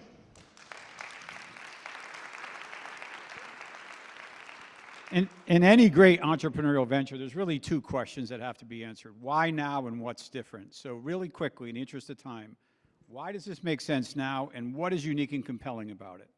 So I think right now the future of work is changing. I think there's just a debate about remote versus not remote, but more companies are hybrid. There's going to be 18% of companies remote, 64 are hybrid. No one focuses on the planning aspect because it's not easily commodity. You can't generate money. But if you start early, that's why. So the changing demographic of how people work is why. And the second part of your question was? I think that there's no other tool that's upstream. There's no collaboration tool. It's typically going to be distributed. You're on TripAdvisor, figuring out where. You're on Expedia. You're using spreadsheets to budget. You're on Notion to share it with your team. There's no one platform that brings everything together that helps you plan and your teams know where you're going to go, when you're going to go. It's a pretty competitive marketplace out there. How do you go to market? How are you going to get attention? How are you going to get people to use this? Right now, we're going after typically fully remote companies. That's going to be our in. Typically, companies between 50 and 50 people. They don't have any booking platforms, and they're using B2C. So there's an interest to kind of consolidate, understand who's traveling, how much they're spending. And those companies love this platform because right now, it's the head of people. It's the CEOs that are planning. This is saving them time. Every single customer we've booked with has come back to us. They've said, we will pay for your platform. This is great. We've seen a general interest so that it's not so distributed. This is bringing everything in one centralized collaborative place. What's your biggest pain point? Our biggest pain point right now is just this tends to be a very legacy industry. There's 3 GDSs and it's getting even more distributed. So we need to work with these legacy technologies, and it's not easy to work with a GDS that's built on COBOL and all these older systems. So we need great engineering to integrate with so many different systems so that you get one experience, not a distributed, fragmented experience that people are experiencing today. Nico, thank you so much. Thank you, sir. Good luck. Good luck. All right, let's start filling the seats here up on the stage. So as I call you panelists, come on up to the stage. First of all, our moderator for this panel is Jennifer Matthews. She's Executive Director for CCEI. Jennifer is no stranger to our Shaping CT's Future in the past. So Jennifer, come on up. Our speakers, Bert Wachtelhausen, he's the founder and former president of WellSpark Health. Ned Lamangora, he's the founder of SAR AI and 387 Labs. Harrison Macris, the co-founder and CEO of Princeton Carbon Works.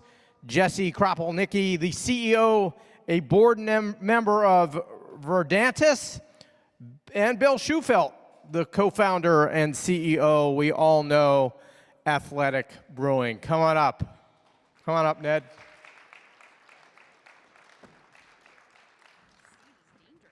Is it here where I sit?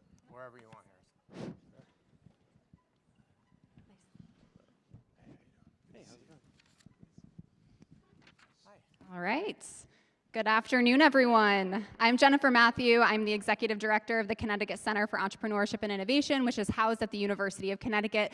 And I am so proud of the 2 startups that you just had the chance to hear. They have been a part of CCEI programs, and you'll hear from 2 more later on. And there's also 9 in total in the other room. So you've heard, hopefully, their podcasts that went live last week.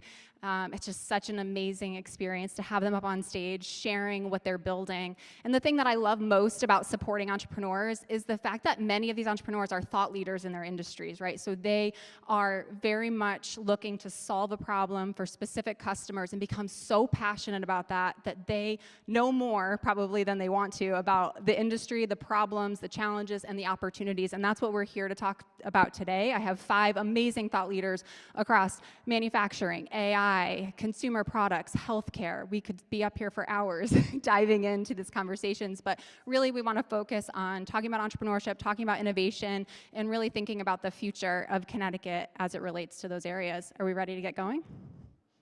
All right, so I'm gonna have our panelists go down the line. I would like them to introduce themselves, share a little bit about the business that they are operating, and we'll go from there.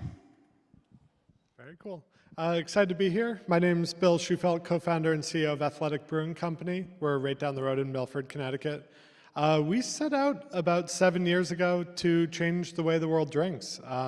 In short, it's a lofty statement, but if you think back just 10 years ago, moderation was totally off the table. There was no other side of the menu. It was alcohol, or you were not in the moment, or you were making a huge sacrifice. And we wanted to set out to make non-alcoholic beverages exciting, uncompromising, and really welcome a lot of people into great occasions, great flavors, and bring people a lot of enjoyment. So we set out with that goal. We launched commercially 7 years ago. I've been working on it over 10 years. Building right here in our backyard in Connecticut, and it's just been brick by brick since then, and we're now bigger than Heineken, Anheuser-Busch, and everyone in the non-alcoholic beer category, and it's been a fun ride so far, and excited to share more. Hello, everyone. My name is Roberta Wachelhausen. I go by Bert, and I've been in the health plan and health insurance business for a long time. And in those years, I saw firsthand the high cost of healthcare, as we all feel every day. For a couple of years, I stepped out of healthcare, and I went to work at an employee assistance company. And I saw firsthand the anxiety and stress that people were under that put them into the emergency room. I'd listen on the phones, and that's what people are saying. I'm so stressed out that I ended up in the emergency room. And of course, my healthcare brain said, don't do that. That's 400 times more expensive than going to the doctor. So I said, imagine a world where we could help people and keep them out of the emergency room and out of the hospital in the first place. Imagine a world. And so I put the pieces of, we are a health coaching company, Wellspark. We started in 2018. We came out of Connecticut, who's owned by Emblem Health in New York, and we built a health coaching model that combined mind, body, and social work to try to help people knock down whatever the barrier was in their life that was standing in the way of their health. So we grew that business, and it was, full disclosure, sold in the beginning of 25 to Vitality, a South African company. And it was a really good move for the company. And now I advise clients on how to scale and grow startups, especially in the healthcare business. Hello, my name's Harrison Macris. I am the co-founder and president of Princeton Carbon Works. We were born out of Princeton, New Jersey. My other partners all went to Princeton University. I did not. I went to BU. So go Terriers. And someone's out there. And we sort of had the lofty goal about 10 years ago to reinvent competitive carbon fiber wheels for cyclists. So it was sort of a slow start, a slow burn to get going. I joined full-time in 2019, and the business with COVID and everything exploded. We made some really good strategic moves, but the core goal was to sort of reinvent the wheel, more or less. And you may have seen it in the Olympics. We've had a number of athletes win Olympic gold medals at the Paris Olympics. We had a couple stage wins at the most recent Tour de France. So the business exploded. It became a global brand in the matter of a couple years. And yeah, we're continuing to innovate and grow and develop new products. We do everything from design engineering, computational fluid dynamics, all the way to final wheel assembly, warehousing, packaging. So it's a sort of top to bottom product company. Hi, my name is Ned Lamigora. I'm the founder of 387 Labs, and I started company in 21. Seeing, I had a software company before that, very successful, and I started seeing more use of machine learning and data science. And before ChatGPT came out in November 22, I kind of decided to jump in and start AI first company, and the rest is history. We are over 60 AI engineers across the 3 continents. We're in South America, Europe, US. So we have over 50 clients, over 200 implementations. I also do other projects. I hope we can talk about it, such as GPU Center in Southeastern Europe, building an incubator, AI incubator, and also planning for an AI hackathon. And my name is Jesse Kropelnicki. I am the CEO and board member at a company called Verdantis. A little bit about my background, and then I'll talk a little bit about Verdantis. I've done a lot of different things throughout my career. I was an entrepreneur. I started 3 separate companies. I was a professional Ironman coach for about 15 years in there, so used a lot of wheels like you guys develop over the years. And I've worked for, obviously myself, being an entrepreneur. I've worked for ESOPs. I've worked for a large public company. And finally, now at Verdantis. We're private equity backed, and really the whole vision for Verdantis 5 years ago was to develop a really inspiring culture that the architecture, engineering, and consulting space really needed, right? That's an old industry, and we thought if we created a really people-focused environment that has an energy, that's an infectious culture, we can create something special. At the same time, we're focused on environmental stewardship, engineering. We have a huge technology focus, obviously very advanced on the AI side, to help enable and stay at the forefront of everything we're doing on behalf of our clients, and having a blast, living life, and enjoying it all the way along. So everyone here in this audience is obviously interested in entrepreneurship and leadership. That's why they're here, hopefully, and the tie into Connecticut. And what I heard from all of you is building your business here in Connecticut, growing and making an impact on the world. Each of you had talked about that in your intros. I think that's amazing. And obviously your industries are very different, and talking about innovation and technology adoption and adoption of maybe bringing something new to a market when your customers may not be ready, and informing them about that through that process. I'm curious to hear more about how innovation has impacted you in your role in your industry, and then how do you stay true to that mission while exploring those new markets and technologies. And Bert, I'm going to turn that to you actually first. Sure. Well, in our business at WellSpark, our core mission was this bio and psycho and social model of health coaching. And the more we coached individuals, and we were a B2B play, so we sold to employers so that they can implement these programs for their employees. And the more we were having success and showing success through data, how we were able to help people, and the measurement wasn't just in the elusive, I can reduce your health cost, but we were showing improved morale, we were showing productivity improvements with these employers.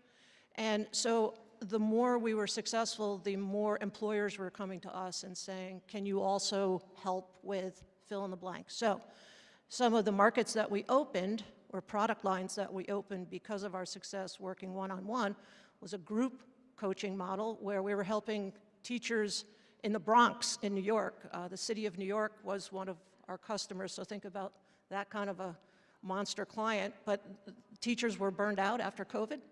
So we built a program around solving that problem. We built a program coming out of COVID helping nurses with compassion fatigue, again, burnout. So the more we were successful with an individual, the more our clients were coming to us and saying, hey, can you help me solve this other problem? Now, there were times when we had to say no. There were times when we were successful and our client would say, hey, you know, I want to replace this vendor who, we had nurses as coaches too. You know, we have people with diabetes who are wearing a continuous glucose monitor, and why don't you guys help those folks? And I said, no, no, no, that's not our business. So it's, as an entrepreneur, a startup, you want to say yes to any dollar, any customer that you might have. And we did resist a couple times because that would have expanded us way out of our lane. So we found markets to open while staying true to our core mission.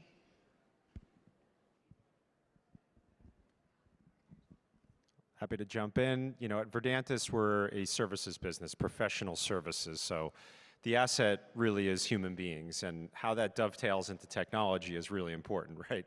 Technology evolves, and we will all adapt technology at different rates.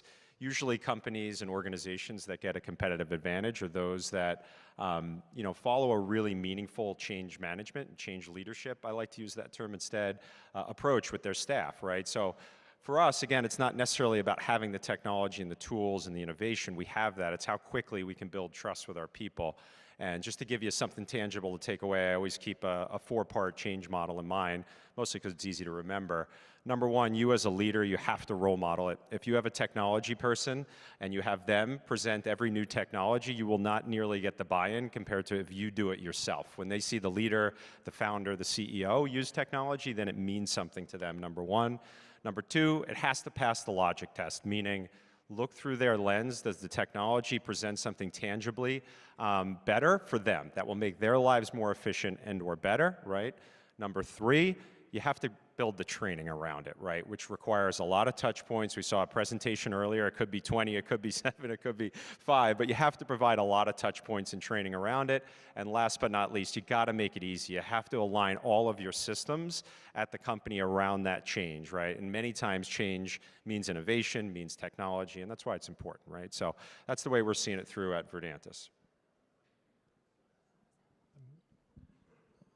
Yeah, from very similar experiences on those, and in adding to that in different perspective from the athletic team, I was very much an accidental entrepreneur, never fashioned myself as an entrepreneur whatsoever. I loved being an independent operator in a company, just doing my job and like working for the rest of my life basically, and like work was a thing I did, and ironically enough now like work is my favorite part of my life. But the reason I made that switch was like I had such an authentic interest and the impact I wanted to have in the world with athletic brewing, positively impacting lives, not only the health impacts of alcohol, but just like welcoming people into great occasions, and all the ripple effects in society by just like making moderation accessible and non-judgmental, non-stigmatized. And so I was thinking about the business as a authentic long-term passion from day one, and that naturally extended my time horizon. So I was thinking as we started everything, how to build it to scale, and making sure everything I did at a small scale was where we wanted to be, pointing towards our North Stars, and everything worked at scale.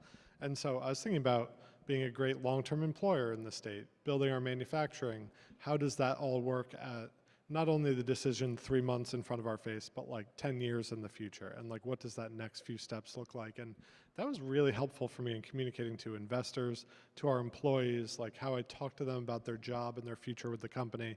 And so we put in very scalable programs from day one, like our Two for the Trails program is our core environmental program, which is 2% of revenue, up to $2 million a year goes back into environmental access. Our Two for the Team, similarly, is our employee stock ownership plan. So 2% of company equity goes into a pool for the team, and like that's very scalable. Every single person in the company gets to join it. And so, but like everything we did, we tried to have with a long-term focus like that so that it wouldn't break or make painful board meetings down the road. And we had similar conversations with our investors too. And I love hearing your story because you obviously were the consumer you built your product for. And I think some of us, either we're building it for ourselves or a problem that we directly faced in an industry that we worked in, and so passionate about driving that forward. And I love to hear the conversation here about scaling, about innovation. It's really hard to look 10 years down the road when you're really just trying to make things work for the next few months. I do have some really specific questions for each of you that I want to dive into because, again, each of your areas are so unique. And one topic that BJ had talked about a little while ago was really about AI. And so Ned, I want to dive in here and say, so someone who's building AI-driven companies, what do you think Connecticut needs to do to position itself as a hub for applied AI? And how do you ensure AI solutions remain ethical and human-centered while scaling? That's a great question. So I would think, let's start with what Connecticut is doing already, which is really good.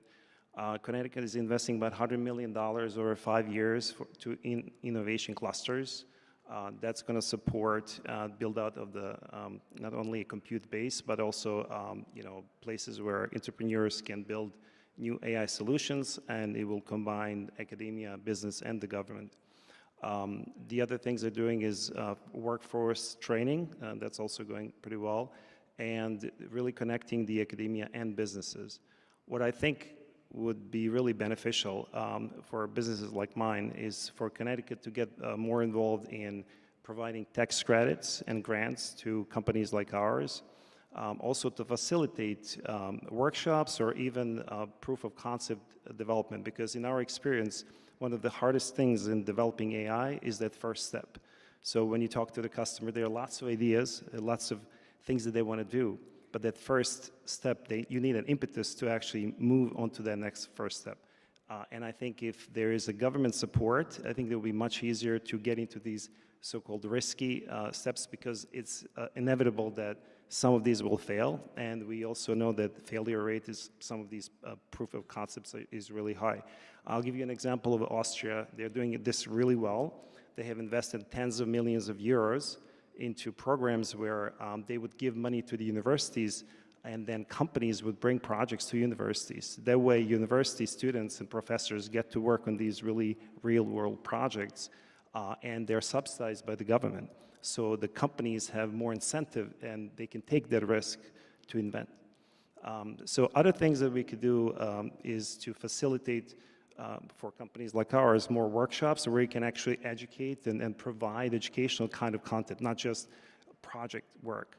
We can work with startup accelerators. We can have small conferences where we can actually show how these things work and demystify AI, because one of the problems in implementation is usually people don't really know what they're working with. And just the fact that they all have a license for ChatGPT doesn't mean they actually are using it. It's kind of like having a treadmill in your house. It doesn't mean you're going to use it just because it's sitting there. So you have to change the culture. You have to change the approach to AI in order for them to use it. So these are some of the ways I would suggest Connecticut gets involved more. The other question was on the ethics, I see this as we built something in my company called GenOS. It's a platform. We put human in the loop. We think the human should be central in all AI development. So this platform actually enables you to monitor what's going on with all these agentic workflows that you deploy in your company. Now you can have hundreds of thousands of agents running around doing things that you don't know, you're not aware of. And just like people, just like teams, their performance over time could degrade. They could be doing something dangerous. And that's something you want to catch and correct before it happens. So this platform, for example, enables you to have a long-term outlook on what's going on so they could correct performance, but also gives you red flags when something goes off the rails, like if there is a hallucination that threatens your business because it will give wrong answers to a client. You need to be able to stop that and correct it. So we also have other things in this platform that makes it easier for you to deploy POC and run POC to production, such as API Factory, which is just deploying connections immediately as soon as you implement the platform to various data sources and other systems. So those would be some of my recommendations.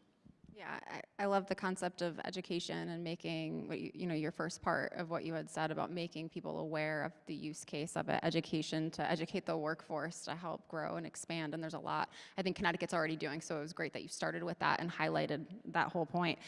Jesse, I'm going to turn it over to you. So you operate at the intersection of environmental consulting and infrastructure. How are you helping communities and businesses in Connecticut balance the economic growth with environmental responsibility?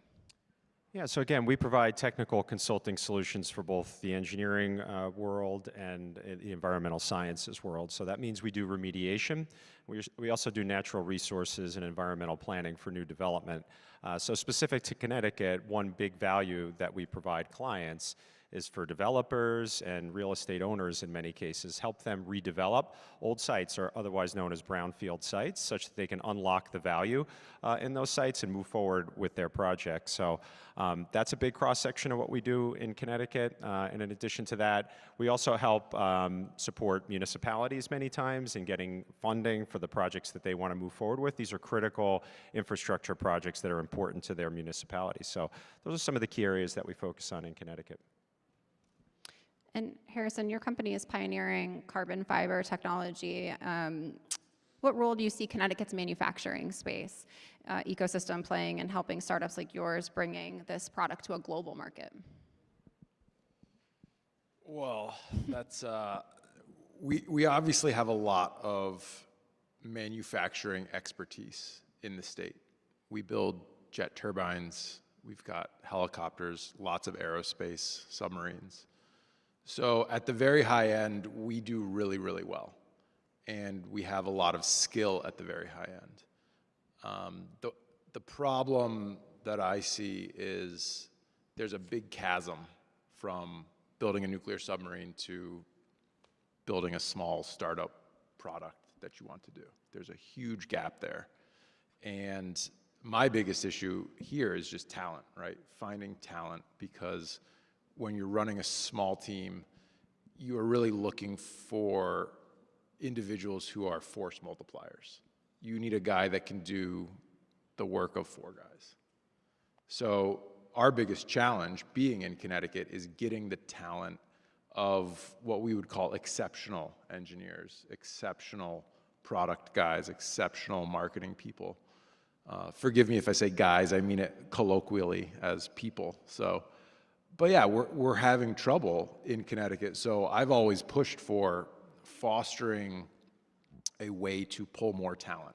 And we sort of do that internally. We tried to create a brand that was hot enough and attractive enough and compelling enough that we could call people up from MIT, Harvard, Yale, Princeton, Brown, and say, hey, do you want an internship? Do you want to come down and work for the summer? Do you want to really get your hands dirty and learn, rather than the typical sort of, I don't want to be rude, but sort of like the commodity grade engineer, right? The commodity grade engineer, I studied engineering, they're the guys that they know all the calcs, you can plug them in, they'll design a pipe system on a submarine and it'll work, it'll never fail. But they're not going to move the needle for a small business like us when we need people that are doing, 80, 90, 100 hours a week of high output, really, really good stuff. In my experience, when you're running a startup in the early days, you have a much lower tolerance for loss and mistakes. You need people to perform. And if you make critical errors, then maybe you don't survive. So my biggest thing being in Connecticut is attracting talent, getting people that want to move here, getting young, excited individuals who don't want to move to Denver, Austin, San Francisco, New York City, Miami. It's really a challenge, because you have to say, hey, come move to Connecticut. We've got parks and the ocean, and it's a tough thing when you're looking for top talent, because you're competing with SpaceX. You're competing with like the top companies that are hiring in this space. So we have great manufacturing here. We lean on that. Sometimes we find the right person who has the expertise in composites that we need. We did a ton of work down. There was a company down, I think it was an old Sikorsky building, that a company bought and rented, and they started doing carbon fiber rowing shells and stuff like that. And one of their engineers there, the guy was a genius. And I could lean on him and say, hey, I want to cut some molds, I want to cut some tools, and he knew how to do it like that. So yeah, I mean, our manufacturing is fantastic, but we need to double down and sort of build the full stack of getting people that can do lots of different things, rather than just like churning more. EB has to hire how many thousands of engineers over the next 5 years, but that doesn't help build 100 new businesses in the state either. So it's a double-edged sword. Yeah, I think we struggle with that all the time when we're working with entrepreneurs. I obviously work at UConn. We're trying to navigate how do we support the next generation of individuals that are going out into the workforce and preparing them. And I think when we're working with our entrepreneurs, we're struggling with the balance of needing a very specific expertise to build a technology, move it to the next level, but you also need someone that's super generalist and can do 5 other different roles within the organization, within the company. And Bill, I know that you've done a lot of work over the last almost 10 years at this point, scaling your business, and I'm sure you've experienced some of these other challenges that all of our panelists are talking about. Do you want to share a little bit more about the scaling process and how that maybe translates to other entrepreneurs, other businesses in Connecticut? For sure. I think our experience touches on everything everyone has said so far, from leading from the front with technology, trying to integrate AI. In a lot of those types of tech-forward examples, we've really tried to give people time in their calendars to learn and experiment at a small scale rather than throw huge projects. And that's been a lot of fun for our company as we scale with technology. But like scaling with technology has been like a core belief for Athletic from day one. We started with the kind of equipment our budgets could afford. There were small footprint manufacturing facilities, fairly basic, things that most people could operate, low tech type stuff. And it's been really exciting we've always had a core belief where any time we could make a higher quality product, save our teammates time, make our teammates time more efficient and multiplied, like we've always invested out in front of those technologies for our team. And so it's been really fun to see those same teammates grow in the ecosystem. And so we originally ended our first year at about 5 employees in Connecticut. The next year was 25, 120 the year after that. We're at about 300 now. But it's been fun to see them go from operating a canning line where, you know, the cans kind of bounce along the line, they get filled 5 at a time, and then it bounces further down, to now it's like really highly robotic arm type machines that churn out 1,200 cans a minute. And it's very often the same teammates who have like learned, gotten continuing ed along the way and grown into that equipment. That's been really fun. And then on the other side of our business, it's similar. We have something under 5% voluntary turnover per year. So it's we've had a lot of teammates on like our marketing team, our finance team, and everything grow with us as well into a much bigger company with much broader responsibilities. Oftentimes like seeing international mandates, needing to travel overseas to get to know like a bigger business. And so, but it all kind of comes back to Connecticut here at the headquarters too. We acknowledged like we were a very small company without, like, non-alcoholic beer could not have been a less exciting spot to be recruiting people into 7 years ago. So we originally were hiring some remote teammates, but over time it's been great to be able to recruit people and say, no, the job is in the headquarters. And people are really excited to move here. And I think that's also a reflection of the changing towns around Connecticut too. I think particularly Stamford and New Haven have done an amazing job just in my lifetime living in the state my whole life. So it's a pretty exciting time with manufacturing growing in the state. We're talking about employee retention, and Bert, I've got a very big question for you. How do you think employee well-being impacts long-term business success? It's a big question, and the answer is very simple. It does. And as I started in my previous answer talking about how we've helped employers, we're using our programs and continue to use programs like WellSparks to really solve business problems. So we have clients right here in Connecticut that used our program because they were in a high volume retail situation and everybody was burned out, stressed out. So they put the programs in, had high engagement, morale went up, and productivity went up. So it's, as I said before, it's not just keeping people well is like a pebble in a pond for a business owner, because now you don't have to go out and recruit because people are happy and they want to stay, and you don't have to train them. All the things we know as business leaders, that keeping an employee, a good employee, is worth its weight in gold.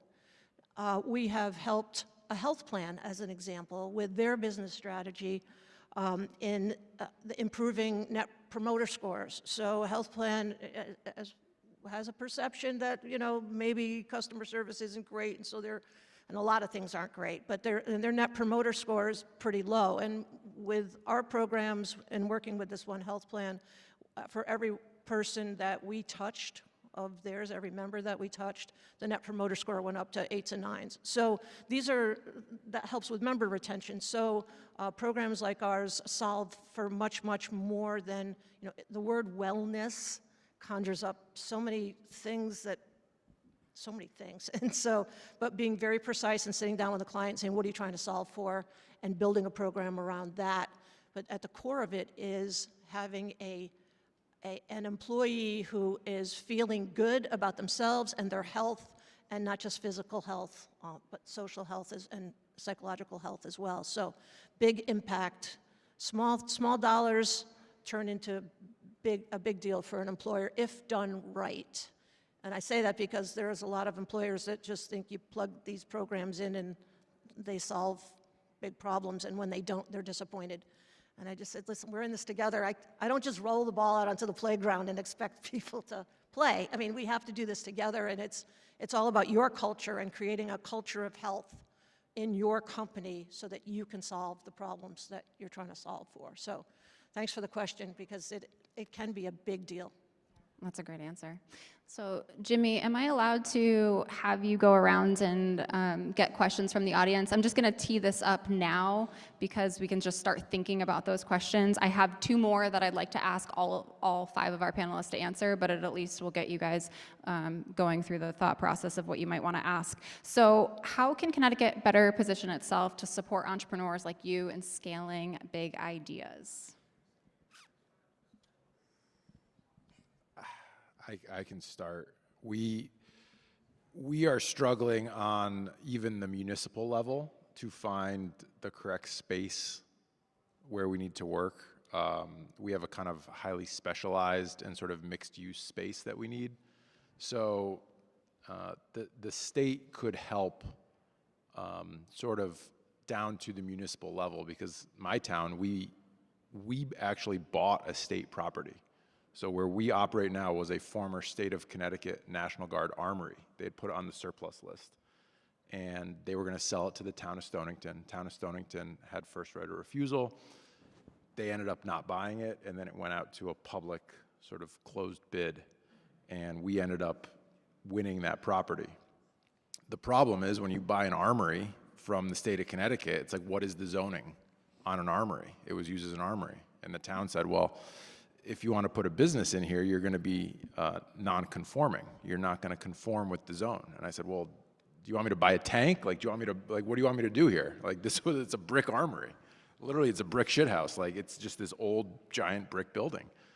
And I had this huge fight with the town, and I called up the state, and I said, listen, I bought this thing from you. And they said, we don't want anything to do with it. You bought it from us. It's off the books. Don't call us. Like, forget my name. Like, your problem now. And I had this like multi-year back and forth with the town of, you know, if you change the use, if you get a non-conforming change of use, then you have to bring the building up to code. And it's like, well, this building was built in 1946. It's never going to meet the energy code. So it was this constant back and forth of what do we do with this property? And now we have 5 acres from the state of Connecticut that was property for an armory, and it's a non-conforming use, but we can't do anything else. We can't build any more buildings. So now we're at sort of a loggerhead of, we've got space, we need to build stuff, but we're not compliant with the zone. So I'm looking everywhere in a 100-mile radius for space, and it's hard to find, at least for us, it's hard to find the right space unless you have many millions of dollars to spend on something, which currently we probably don't have, you know, $10 million to spend on a brand new state-of-the-art facility. So we always look for value. You kind of have to when you're running a business as a startup. So yeah, state of Connecticut could help with that. I know there's programs and, you know, special opportunity zones and stuff, but that's sort of one of my other big struggles. Yeah, in order to get companies to not only stay here and grow here, but maybe be attracted to come here and build here. I completely agree. Infrastructure is absolutely important. Building on the infrastructure, actually one thing first too, I do want to commend the state and especially the Connecticut Innovations Group. I think they're great at fostering an innovative culture in the state, identifying exciting companies and helping support them, and sometimes financially, and they've helped us in different ways at athletics, so huge thanks to them. I've got one tangible one that builds on the infrastructure and then one intangible. I think on the tangible side, natural resources, I think the infrastructure for the state for manufacturing is a little limited on the energy and natural gas side. So I think like those problems, especially in fields like AI and stuff for energy, are only going to get tougher. So I think the state being more forward-looking, investing out in front of energy would probably be a great proactive step. And then one that's more intangible, but I do know has been a deterrent to businesses coming is, I'm not a political person, but the state being known for politics. I think that as much as the state can generate positive headlines for great things, great businesses, exciting things, but not politics headlines, politics can definitely be a deterrent. And sometimes like our loudest moments are politics. Can I just add this? So I mentioned before these innovation clusters that Connecticut is investing in. Startups as well as some companies need a lower cost compute. Compute is really expensive, and so just many large companies even can't afford it, let alone the small company startups. So one of the things that the state can do is subsidize some of these clusters. In first place, build them, but also subsidize them for academia, especially, as well as startups and smaller companies. That's going to open opportunity for innovation and more projects. Other countries have done this. They would build clusters and they would allocate certain GPU cycles to academia and other institutions that are not enterprise. We're building actually one in Southeast Europe. We found a place that has the cheapest electricity, and our commercial plan is to allocate probably 90% for commercial use, but about 10% to give to universities and other institutions as well as startups. And on top of that, we're going to build an AI incubator, which is another thing that Connecticut could actually really participate in, investing in an AI incubator. These days, you can build a company with 1, 2, or 3 people. Sam Altman said that he's expecting next year to see probably the first billion-dollar company or unicorn with one person or a single founder. I believe we are actually going to see this before the end of this year. This is how accelerated things are. So that means your AI incubator could be could be building startups with 1, 2 people, and these startups could be very profitable, or at least could be generating revenue. You could do massive amount of these startups. There is a large university outside in Middle East Coast that wants to bring over 500 startups per year, and they're looking into Connecticut as one of the places where they would like to source. So we could be actually building a feeder or a platform where other countries could be buying into and contributing to our ecosystem development and supporting our ecosystem, because they also have need for talent as well. So those are some of the things we can really improve on. These were beautiful lead-ins for me, because at Verdantis, we support these guys when they can move forward with the data centers, when they can move forward with the redevelopment of the old brick building owned by the state, right? So streamlining the permitting allows us to do more work to help folks like this get their projects done, and subsidies obviously fuel the engine and help fuel many times municipalities or data centers where we do the site planning, the energy interconnects, the site civil, the stormwater, so on and so forth. So thank you for the lead-ins. That was beautiful. I was wondering if you were going to jump on that. You're listening, customer feedback. You're taking notes over there. All right. I'll be very quick. I cannot really add to the list. These guys covered the wish list, but I would just tie it back to talent. And we live between Boston and New York. I'm thinking of David's comments earlier about attracting talent with the lack of affordable housing, and it's really difficult. So that would be my only tangible. I do have an intangible that I bumped into when we were really starting to lift WellSpark off the ground. And of course, I'm from Connecticut. I went to school at UConn. I've been in this business for 30 years. I'm leaning on the relationships I have in this business to try to say, hey, do me a favor, buy my stuff. And we live in the land of steady habits here in Connecticut. And I found I'm going to paint everyone with a broad brush, probably inappropriately, but they would say, Bert, come back when you have a little market share, because I'm not a risk taker. So the land of steady habits played out for me, and so I don't know how you fix that. We are who we are, but it became a factor as I was trying to lift my business off the ground. So you want a little bit more risk-taking to support entrepreneurs. All right. So in one word, up to a full sentence, that's all you get, what is a piece of advice you want to give any of the entrepreneurs here in the audience that are either thinking about building a business or are currently building? Always find a way to be uncomfortable. All right, I guess I'll expand a little bit on that. So one of the things we were thinking, we were looking at data that new graduates, computer science graduates, have the highest rate of unemployment in decades.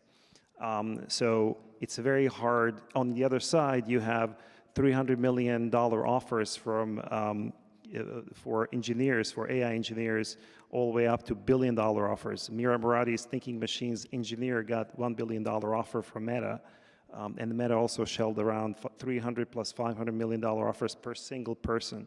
On the other side, you have computer science graduates coming out of school without job. So we have to find creative ways to really engage young people. And because if we don't have junior engineers this year, in 3 years, we won't have senior engineers. So you're going to be in a big trouble. So one of the things that we're trying to do is creatively solve the problem. We are organizing a hackathon. So one of the fastest ways you can basically show your skill set is to compete in a hackathon. Not only that, competition is one aspect of it. The other aspect is you're going to be connected to industry experts. In our particular hackathon, we bring people from MIT, my alma mater, from Harvard, Princeton, and other schools. And we are connecting them to people all over the world.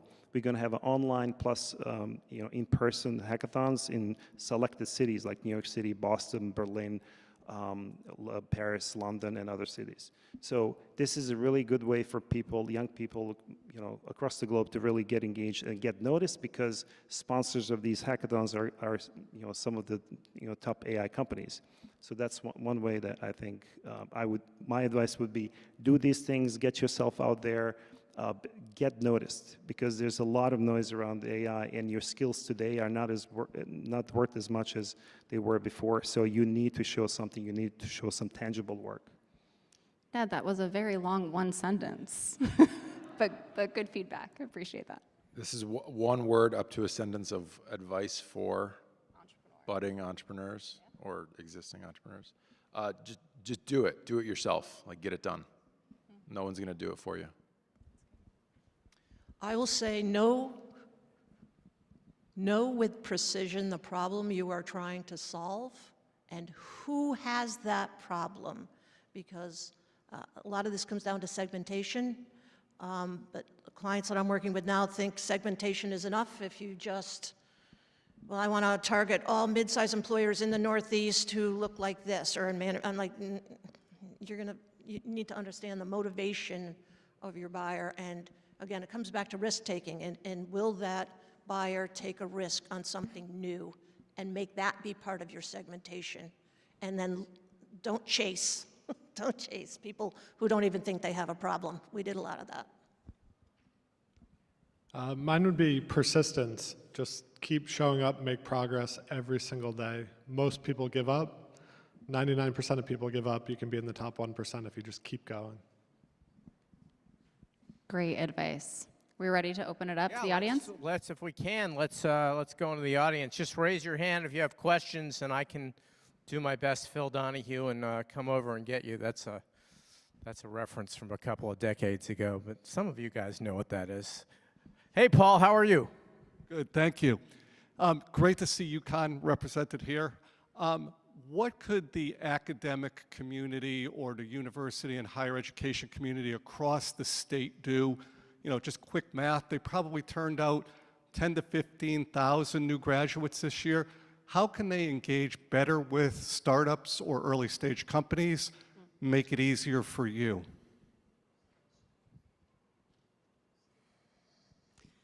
As you were asking the question, I thought you were putting me on the hot seat to ask me, but no, we're opening it up to the panelists. I think it's just any way you can stand out from just like application. So whether that's like a thoughtful cover letter or an expressed interest that you care and have gone a little bit farther and above than the field is a really good leading indicator to what you're going to be like as a full-time employee. Would probably be my thought, is like, there's just so many applicants for so many jobs. Like, I think it's just something to stand out. I totally agree. Fake. Oh, sorry. You can't fake passion for something that you want to do. And like, I can read through that in a minute, and we get a lot of young people that say, oh, I'm a cyclist or I'm a triathlete and I want to come work for you. But you can't fake the passion, and you want someone that is extremely passionate. And the best candidates we've had are the people that just show up. I say, hey, if you want to work here, just show up. Start sweeping the floor, start hanging out in the warehouse, keep showing up, and if you don't quit, we'll hire you. And the ones that have passion stay because they see the bigger picture. And the ones that say, screw this, they do it for a few days and they say, this isn't for me, and they don't succeed with our organization. It's a little cutthroat, but I want the people that want to be there. So you have to show up. Yeah, I was going to add, just to be unbelievably proactive, every year we have 50 to 60 interns as part of our company. There was one intern this recent internship period that reached out to me directly on Teams. It's so easy, right? They know where I am, they can message me. No one else did except for this one intern, and said, hey, do you have time to talk? And he did several times, and I spent a lot of time with him and really appreciated how proactive he was, how passionate he was, and I hope he's somebody that stays with us into the future, right? The advice I gave him was, hey, align three things, right? What do you love? What does the company really need? And what are you good at, right? If you can align those three things, you'll probably have a fit and you'll go far in your career.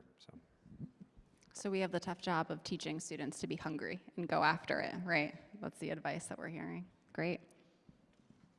Before we go into our breakouts, any other hands? Anybody else have a question for the panel? Okay, so thank you guys. So we have, wait, did I miss one? Oh, okay, right here. Hi. I'm kind of semi-retired. I'm a facilities manager. I've done 18 startup companies, East and West Coast.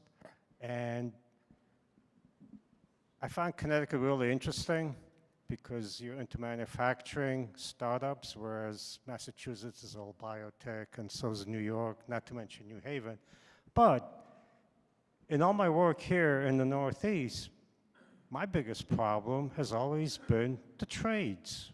I mean, what's Connecticut, or how can you put onto Connecticut to produce more tradespeople? Because you guys aren't going to function if the tradespeople are not there to support your buildings. I think the question was on the trades and what is Connecticut doing to support the trades, right? Yeah. Okay.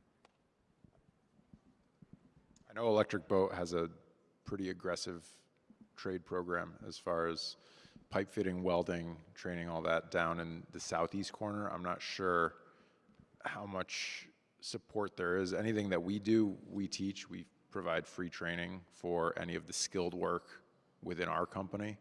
I shouldn't say free training, paid. We supply paid training.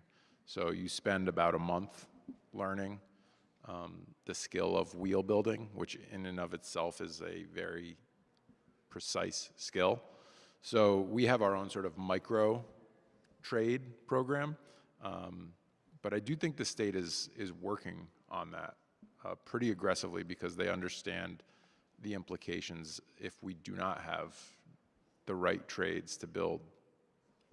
Well, speaking of electric boat, I found electric boat vacuums up all the tradespeople, electricians. They take them all, yeah.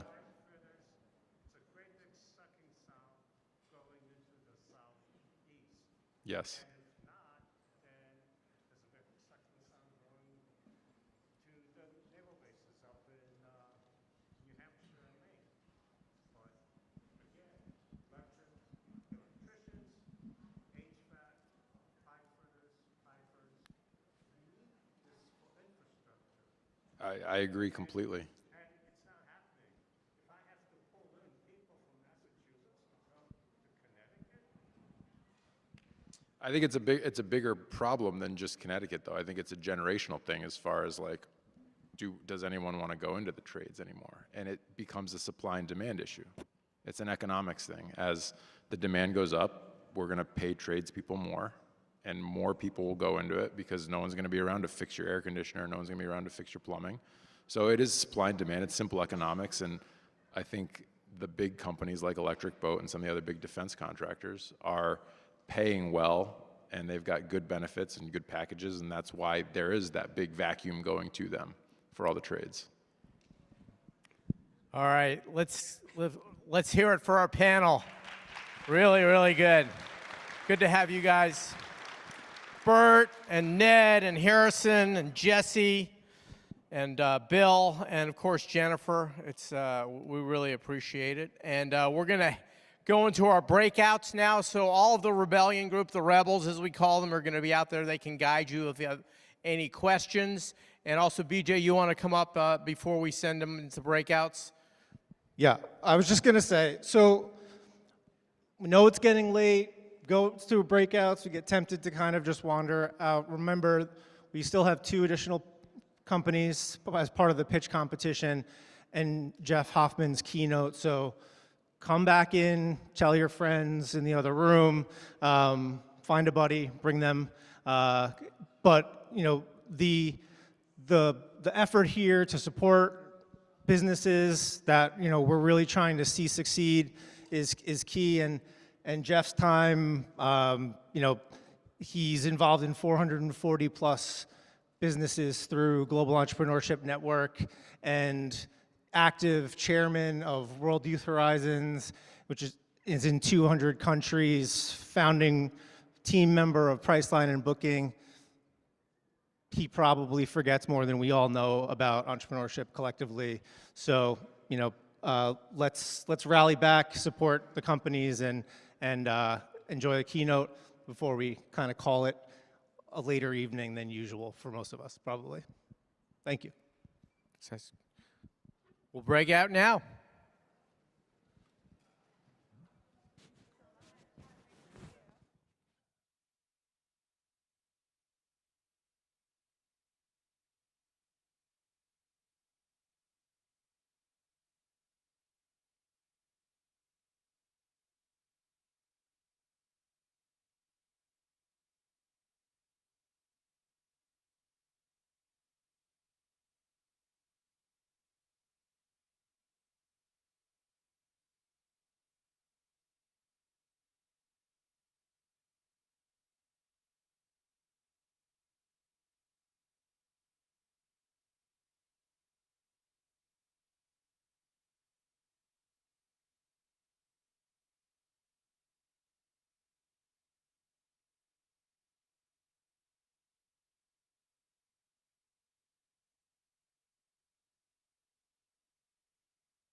How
many times in here?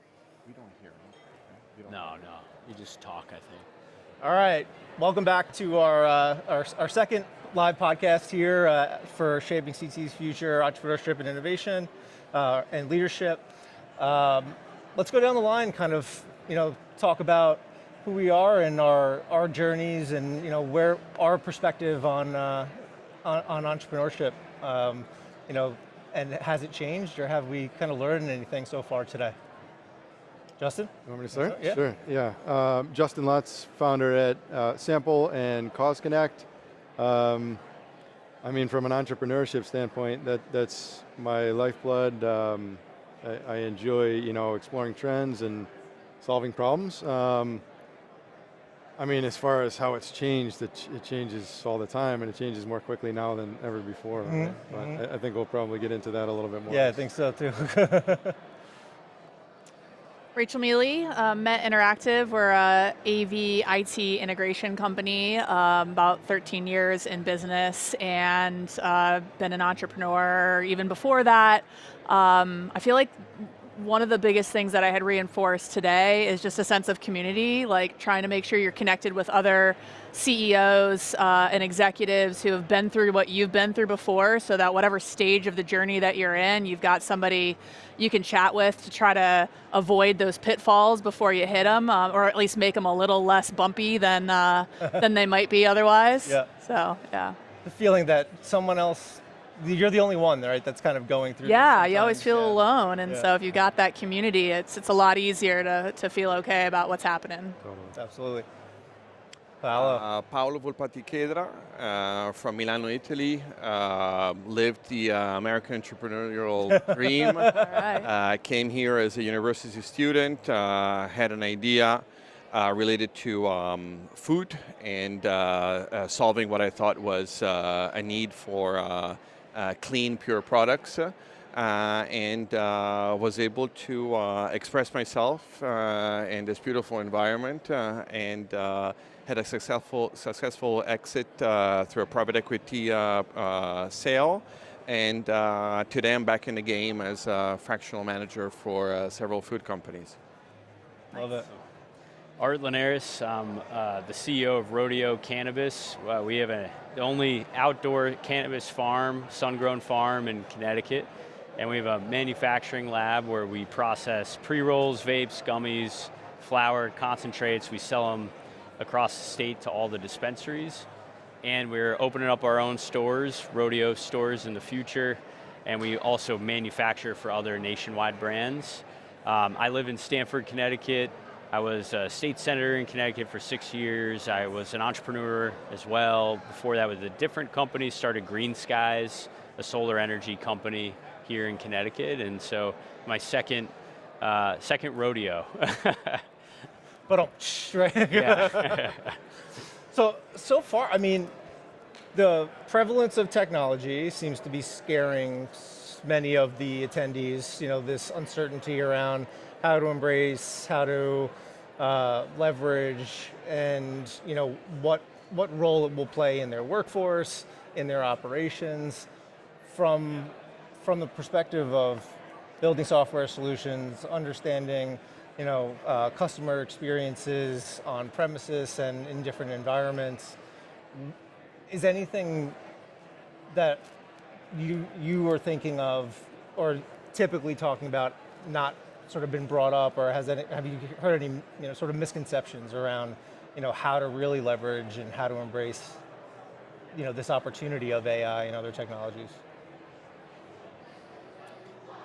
I mean, I'm happy to jump in here. So yeah, I mean, I think there's, and it's funny, I think you had brought this up the other day, but there's almost a bit of a narrative violation where everything is like AI and how do we implement and integrate and what can we do to automate and take people out of the equation. And I think the folks that are going to have staying power going forward are thinking about how they bring the human element in more than ever, right? Like how do we rehumanize, how do we personalize, how do we add that white glove touch in a world where everyone is going to ChatGPT and saying like, make me a blog post, right? Take care of my customer support.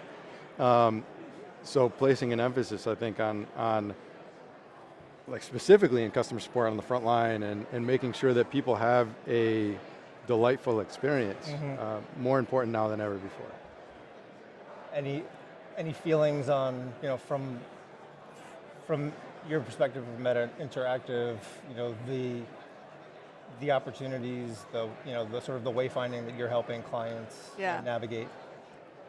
Well, I think I'll first just talk about the first question that you asked, you know, how people are feeling here, a little skeptical about technology, and I'm a huge fan of technology.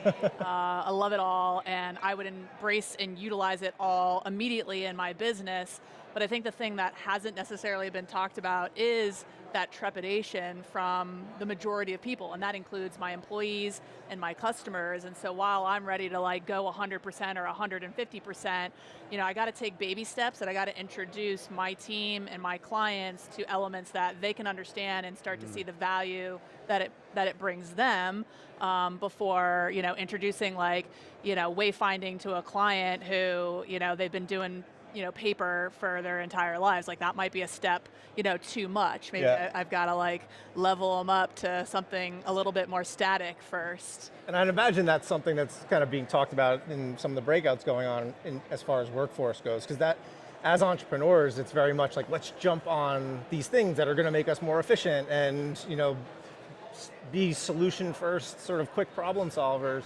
But then you have a team and a staff and folks that, you know, are saying, well, what does that do to my position, or what does that, you know, what does that do to, you know, my ability to continue to contribute?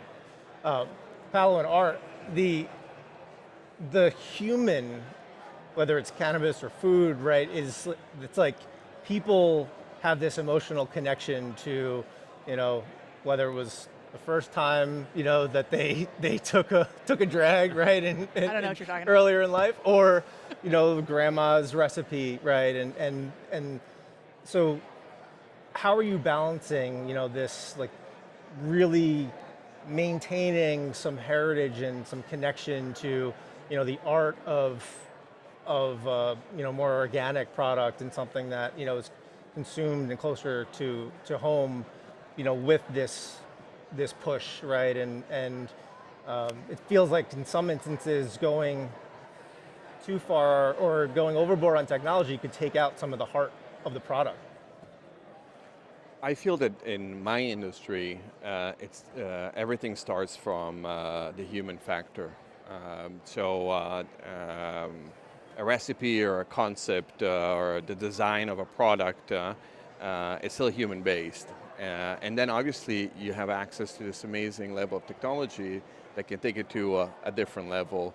But in my experience, it doesn't start from there. So I would personally never use AI to come up with a formulation or a product. It starts from my heritage, my heart, my soul, then I can certainly use technology in the manufacturing process to expedite processes and create internal margins.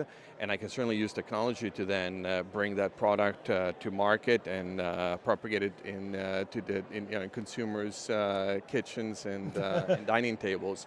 But in the food industry, in my experience, the genesis is still human. Yeah. Yeah. So Rodeo, we're trying to solve a fundamental human problem, which is how do we deliver a product to someone for less? And we don't want people driving out of state to buy cannabis. We want them to buy it here. And so we call it, no more trips to Massachusetts. And the way we solve that problem is by utilizing the nature's sunlight as our energy source, utilizing the well water from the ground for our water source, growing from soil, organic practices only. And we're able to provide flower and cannabis products to the market at prices that the indoor growers would just struggle to ever meet. And so we focus on that human problem, and we utilize technology to help us drive down the costs of production. So as an entrepreneur, I think what's happening in technology is phenomenal. For my team, I don't look at it like it's going to replace anyone. I actually look at it like we have so much work to do that it helps them do work faster, and they can use AI to do work faster. I also think that there's going to be things that happen in the crypto industry that specifically help cannabis with moving cash around faster without banks. We've never been able to use big banking services, so as we start to see regulation adapt with stable coins and things like that, there's going to be opportunities in cannabis that we've never had before. So I'm bullish on technology and helping us achieve our mission for people. Yeah. So Justin, as I don't want to overstate it, but as probably the only person here who actually gets dirty in code, right? What are you seeing from the marketplace with sort of the types of technology, the types of applications, the types of use cases that business owners and teams are most looking for immediate support? Yeah, it's a great question. I think it really depends on the business, but the overarching theme is automating the logical processes, right? And not like to the point down here, the things that require more of a human touch, right? More feeling, more emotion, not so much. But when you talk about lead generation, when you talk about things like building your contact list and things like leveraging, personalizing your outreach and hyper-personalizing your digital channels, right? So where we're leveraging our understanding of the folks that we're trying to get in front of, and then internally, like helping to automate our manufacturing lines and things like that. Like, these are places where it's very tangible and it's very reliable. Where it gets a little bit more dicey, I think, is when someone's trying to replace a very good customer support person, right? Who's going to understand that there are things that need to be triaged a certain way. Mm-hmm. Those things are still hard to program like reliably, right? Yeah. And that'll change. But I think it's like 78% of people use chatbots just as a faster way to reach a human. Yeah. So until they can truly think dynamically, there's still an obstacle there. Right? Yeah. Augmentation versus replacement, unless you're talking about something very logical, very repeatable, right? That's a different story. From a customer experience standpoint, are you changing the way you sort of model your services, your offerings, the way you engage with customers? Yeah, I would say so. I think sustainability has been a big topic of discussion. And like at this conference, energy has been a big topic of discussion, obviously, because AI consumes a lot of that.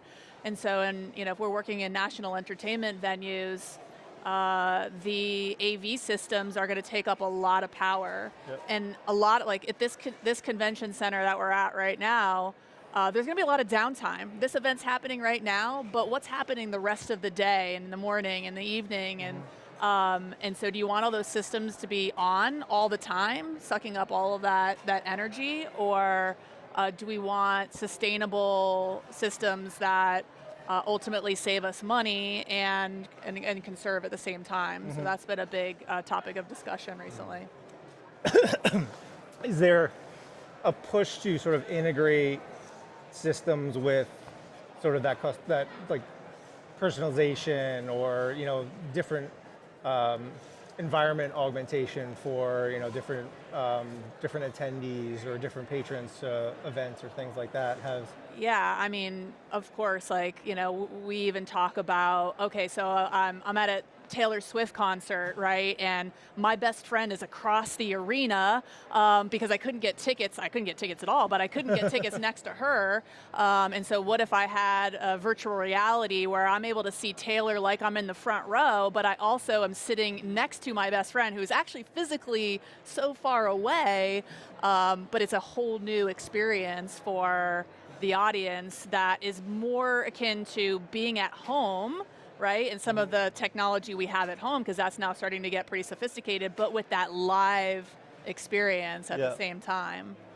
It brings up, in a prior event, Dennis Denninger, who was at ESPN and, was talking about the future of the Super Bowl, right? And 100 years from now or whatever, or Super Bowl, the concept of physical tickets and virtual tickets, right? And you basically, instead of just equally streaming the event, like the actual, you're buying your ticket in your virtual seat, so your view would be as if, right? And then there's different pricing models and strategies around that. So it made me think about like this completely, kind of virtual crossover. Stuff we haven't even comprehended yet. Yeah, For the use of tech day to day, if it's in operations, manufacturing, pallet art, is it something that ideally you're looking for seamlessness, right? You almost don't want to know that it's there, it's just, enabling the product? Or is this something that, there's value in, kind of feeling that, oh, this company is organic and still, has a heritage and a human element, but is also progressive and innovative? How do you balance that, from a market standpoint? Going back to what you were saying, so we're working on a presentation format that will actually allow the American supermarket buyer, not the consumer, the buyer chain level, through virtual reality, to experience where the product comes from, what it stands for, and how it's made. So I'll make an example. I represent a truffle company here in the United States, and not fresh truffles, but packaged goods. So you didn't put a GoPro on a pig and... Actually, dogs. Okay. No, but our thing is the buyer will never. So we're selling 120 years old history, family history, in the woods of Tuscany, with a particular light, a particular scent, a particular noise when you step on the leaves, the barking of the dog, and that is incomprehensible unless you put up a set of goggles, and suddenly, as a buyer, you're seeing from a bird's eye view where this is. You're going into the woods, and there I am in front of you as you're experiencing this, making you smell the truffle as the dog is digging and finding the truffle. So for us, it's a step forward in our presentation style rather than opening a jar and here you go, try it. It's because, again, our industry is very emotional and very visceral, and the more you can spike those things, through technology, short of taking a trip, a flight, and going into the woods, then we just found our competitive advantage. Yeah, It's not in the budget to fly everyone out over to Tuscany. It's amazing. Yeah, I think we look at technology and ask ourselves, how do we make our product better? How do we make it more affordable for people, for the customer? And we have 7 acres of outdoor cannabis. It's pretty cool to see. It's like kind of surreal, right? And we have at certain points throughout the year, we'll have 65 people walking around the farm, trimming leaves, looking at the plants, kind of taking care of these plants.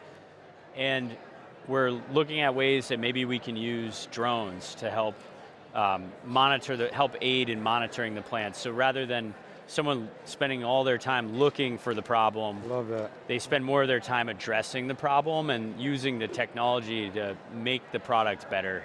At the manufacturing lab, we manufacture tens of thousands of packages a month, and we're looking for ways, because cannabis packaging it's sort of a newer industry. There are automated ways, but we're looking for ways to utilize AI and automation to handle the very kind of custom manufacturing process, so that there's more focus on producing a higher quality product instead of these kind of very mundane tasks of that.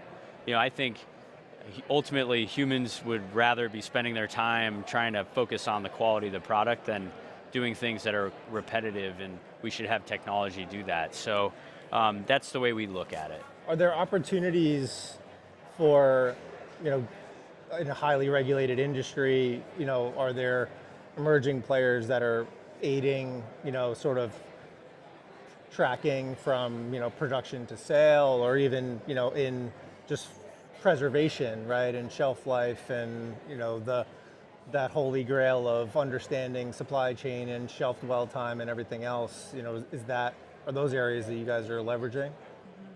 Yeah, we've spoken to one drone operator that is actually doing this with potato farmers across the world, and he's working with a big British tobacco in Brazil, flying drones around their massive tobacco fields, trying to identify problems. So we're trying to implement a solution like that in Connecticut. It's a much smaller scale, but so there are things that are kind of in the works. I think it's just all very new, and it's moving quick, and eventually it will be a good opportunity, I think, for all businesses.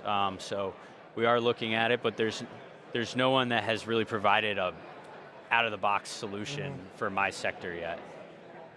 I'll just add to that in construction. As you can imagine, you can send somebody to site, you can say, hey, go look at this entire building, all floors that have been completed so far, and tell me where we stand. Or, now the new technology is you just use a robot, that not only is that robot walking the entire construction site, but it can do measurements and it can take pictures and, in some ways better than a human would be able to spot. Which is not to say that the human element is not important, but it allows the human to focus on the things that really matter, the conversations with the construction manager, and the client that, lead to a better overall job. Just force multiplier. Spot issues Yeah, that, are going to come up with an inspection or something ahead of time. Right? Yeah. So the idea of, tech on the ground, or, in the practical application, right? My mind always goes to that bridge between consumer and business, right? Kind of collecting the lead, nurturing, sending out, the workflows, and getting to know a bit more data about potential customer, whether that's through a reseller, distributor, or direct. What other types of ways are, kind of the most practical opportunities for businesses to leverage tech? Man, are we talking about AI specifically, or anything? I think just technology. I'm trying to go back to I think it was tech on the ground, right? So, Yeah, I think, so the progression from what used to be basically RPA, like robotic process automation, right? That can be applied anywhere, right? Even what you're talking about with the drones. Right? Basically what we're doing there is just, ingesting a ton of data with the cameras, right? And helping the human be more efficient in analyzing all of that.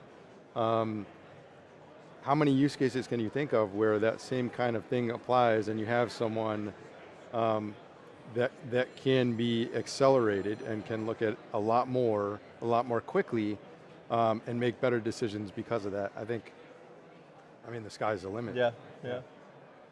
And for coming up with new, solutions for different types of venues, or kind of planning for solutions for these new innovative, venues that are in concept. Are you leveraging anything to kind of try and stay ahead of the curve there?